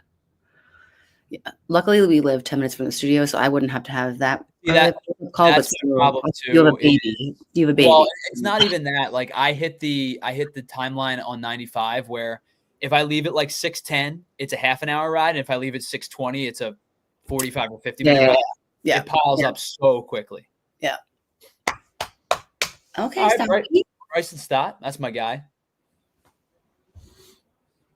I will be the I am the meme. If there is one Bryson Stott fan left, it's me. If there are no Bryson Stott fans, I'm dead. No, Jamie's wife Addie, my best friend, is a big Stotty Hottie fan. I value the way that the game that Bryson Stott plays. I know doesn't. I love Stott. I'm a big fan. I know he doesn't play a lot against lefties, which something I would like to see a little bit more of. He played against Sale tonight out of necessity. But I am a huge Bryson Stott fan. I love him. I'll never forget his like grand slam. Oh, that was deafening. I wasn't in the stadium for that, but we were. We went as a show. I know you were. I know you were. Yeah. And it was like, because it was, and it's cool too when you isolate the audio and you hear the fans singing his song, and then it's like, and you know him, he doesn't swing first pitch a lot. Yeah. So first pitch swinging like that was, I mean, it exploded. That was the year. I firmly believe that was the year. 2022 was fun because you know, it was unexpected, the Cardinals game and making the run to the World Series. But like, as we get further away, I think we can objectively say the Astros were a better team than the Phillies. 2023. I can't objectively still say that though, Tyler. I firmly believe the Phillies were the best team in the postseason that year. You know, down, until they weren't. Up 2-0, up 3-2 with game 6 and 7 at home. That was it. That to me was the shot. Like, Texas was rolling. Do they beat Texas? Maybe, maybe not. But I think there'd be less vitriol if you said, hey, I know they lost back-to-back World Series, even if they lose to Texas. They lost back-to-back World Series, but they got to back-to-back World Series. That means something. As opposed to losing to Arizona the way that they did. Yeah. That's the one that sticks with me. Like last year, you know, I know we did a lot of stuff with the Mets series and it was not fun. No. But last year, like the writing was on the wall. It's like, okay, the Phillies are cooked. The Mets are playing good ball. They're going to lose this series. 2023 was like, I felt blindsided by losing games 6 and 7. We went to, Dwayne and I went with, Dwayne's dad and my mom to, what was it? Game 2? Game 2 or 3. Against the Diamondbacks, the 11-1 game or 11-0 game. Yeah, you left that game and you're like, oh my God, they're going to sweep this team. We're great. Yeah, we're amazing. Yeah. And my brother was out in California and he went to like the last 2 games in Arizona and they lost. Oh man, it was just so brutal. It was so brutal. We had Derek Montilla from the PHNX Diamondback show on before the series. Yeah. And we're like, all right, what do you think, Derek? How do you feel this series goes? And he's like, I think Diamondbacks in 7. And we left him off the show. Like literally, and it was before game 1. We legitimately were like, dude, what are you smoking? Like, there's no way. It's a fun run. It's a good team. The Phillies are substantially better. And then they jump out 2-0 and we had him back on. And he's like, maybe I overreacted a little bit. And he ended up being right. Oops, I'm going to update the scoreboard. Wait. Do I need to? Everyone knows it's 9-3. It's not 8-2. Oh my gosh. Bohm just hit one to the wall. Oh, it was almost. You're ahead, Earl. You're ahead. Michael Harris caught it at the track. It was almost 9-5.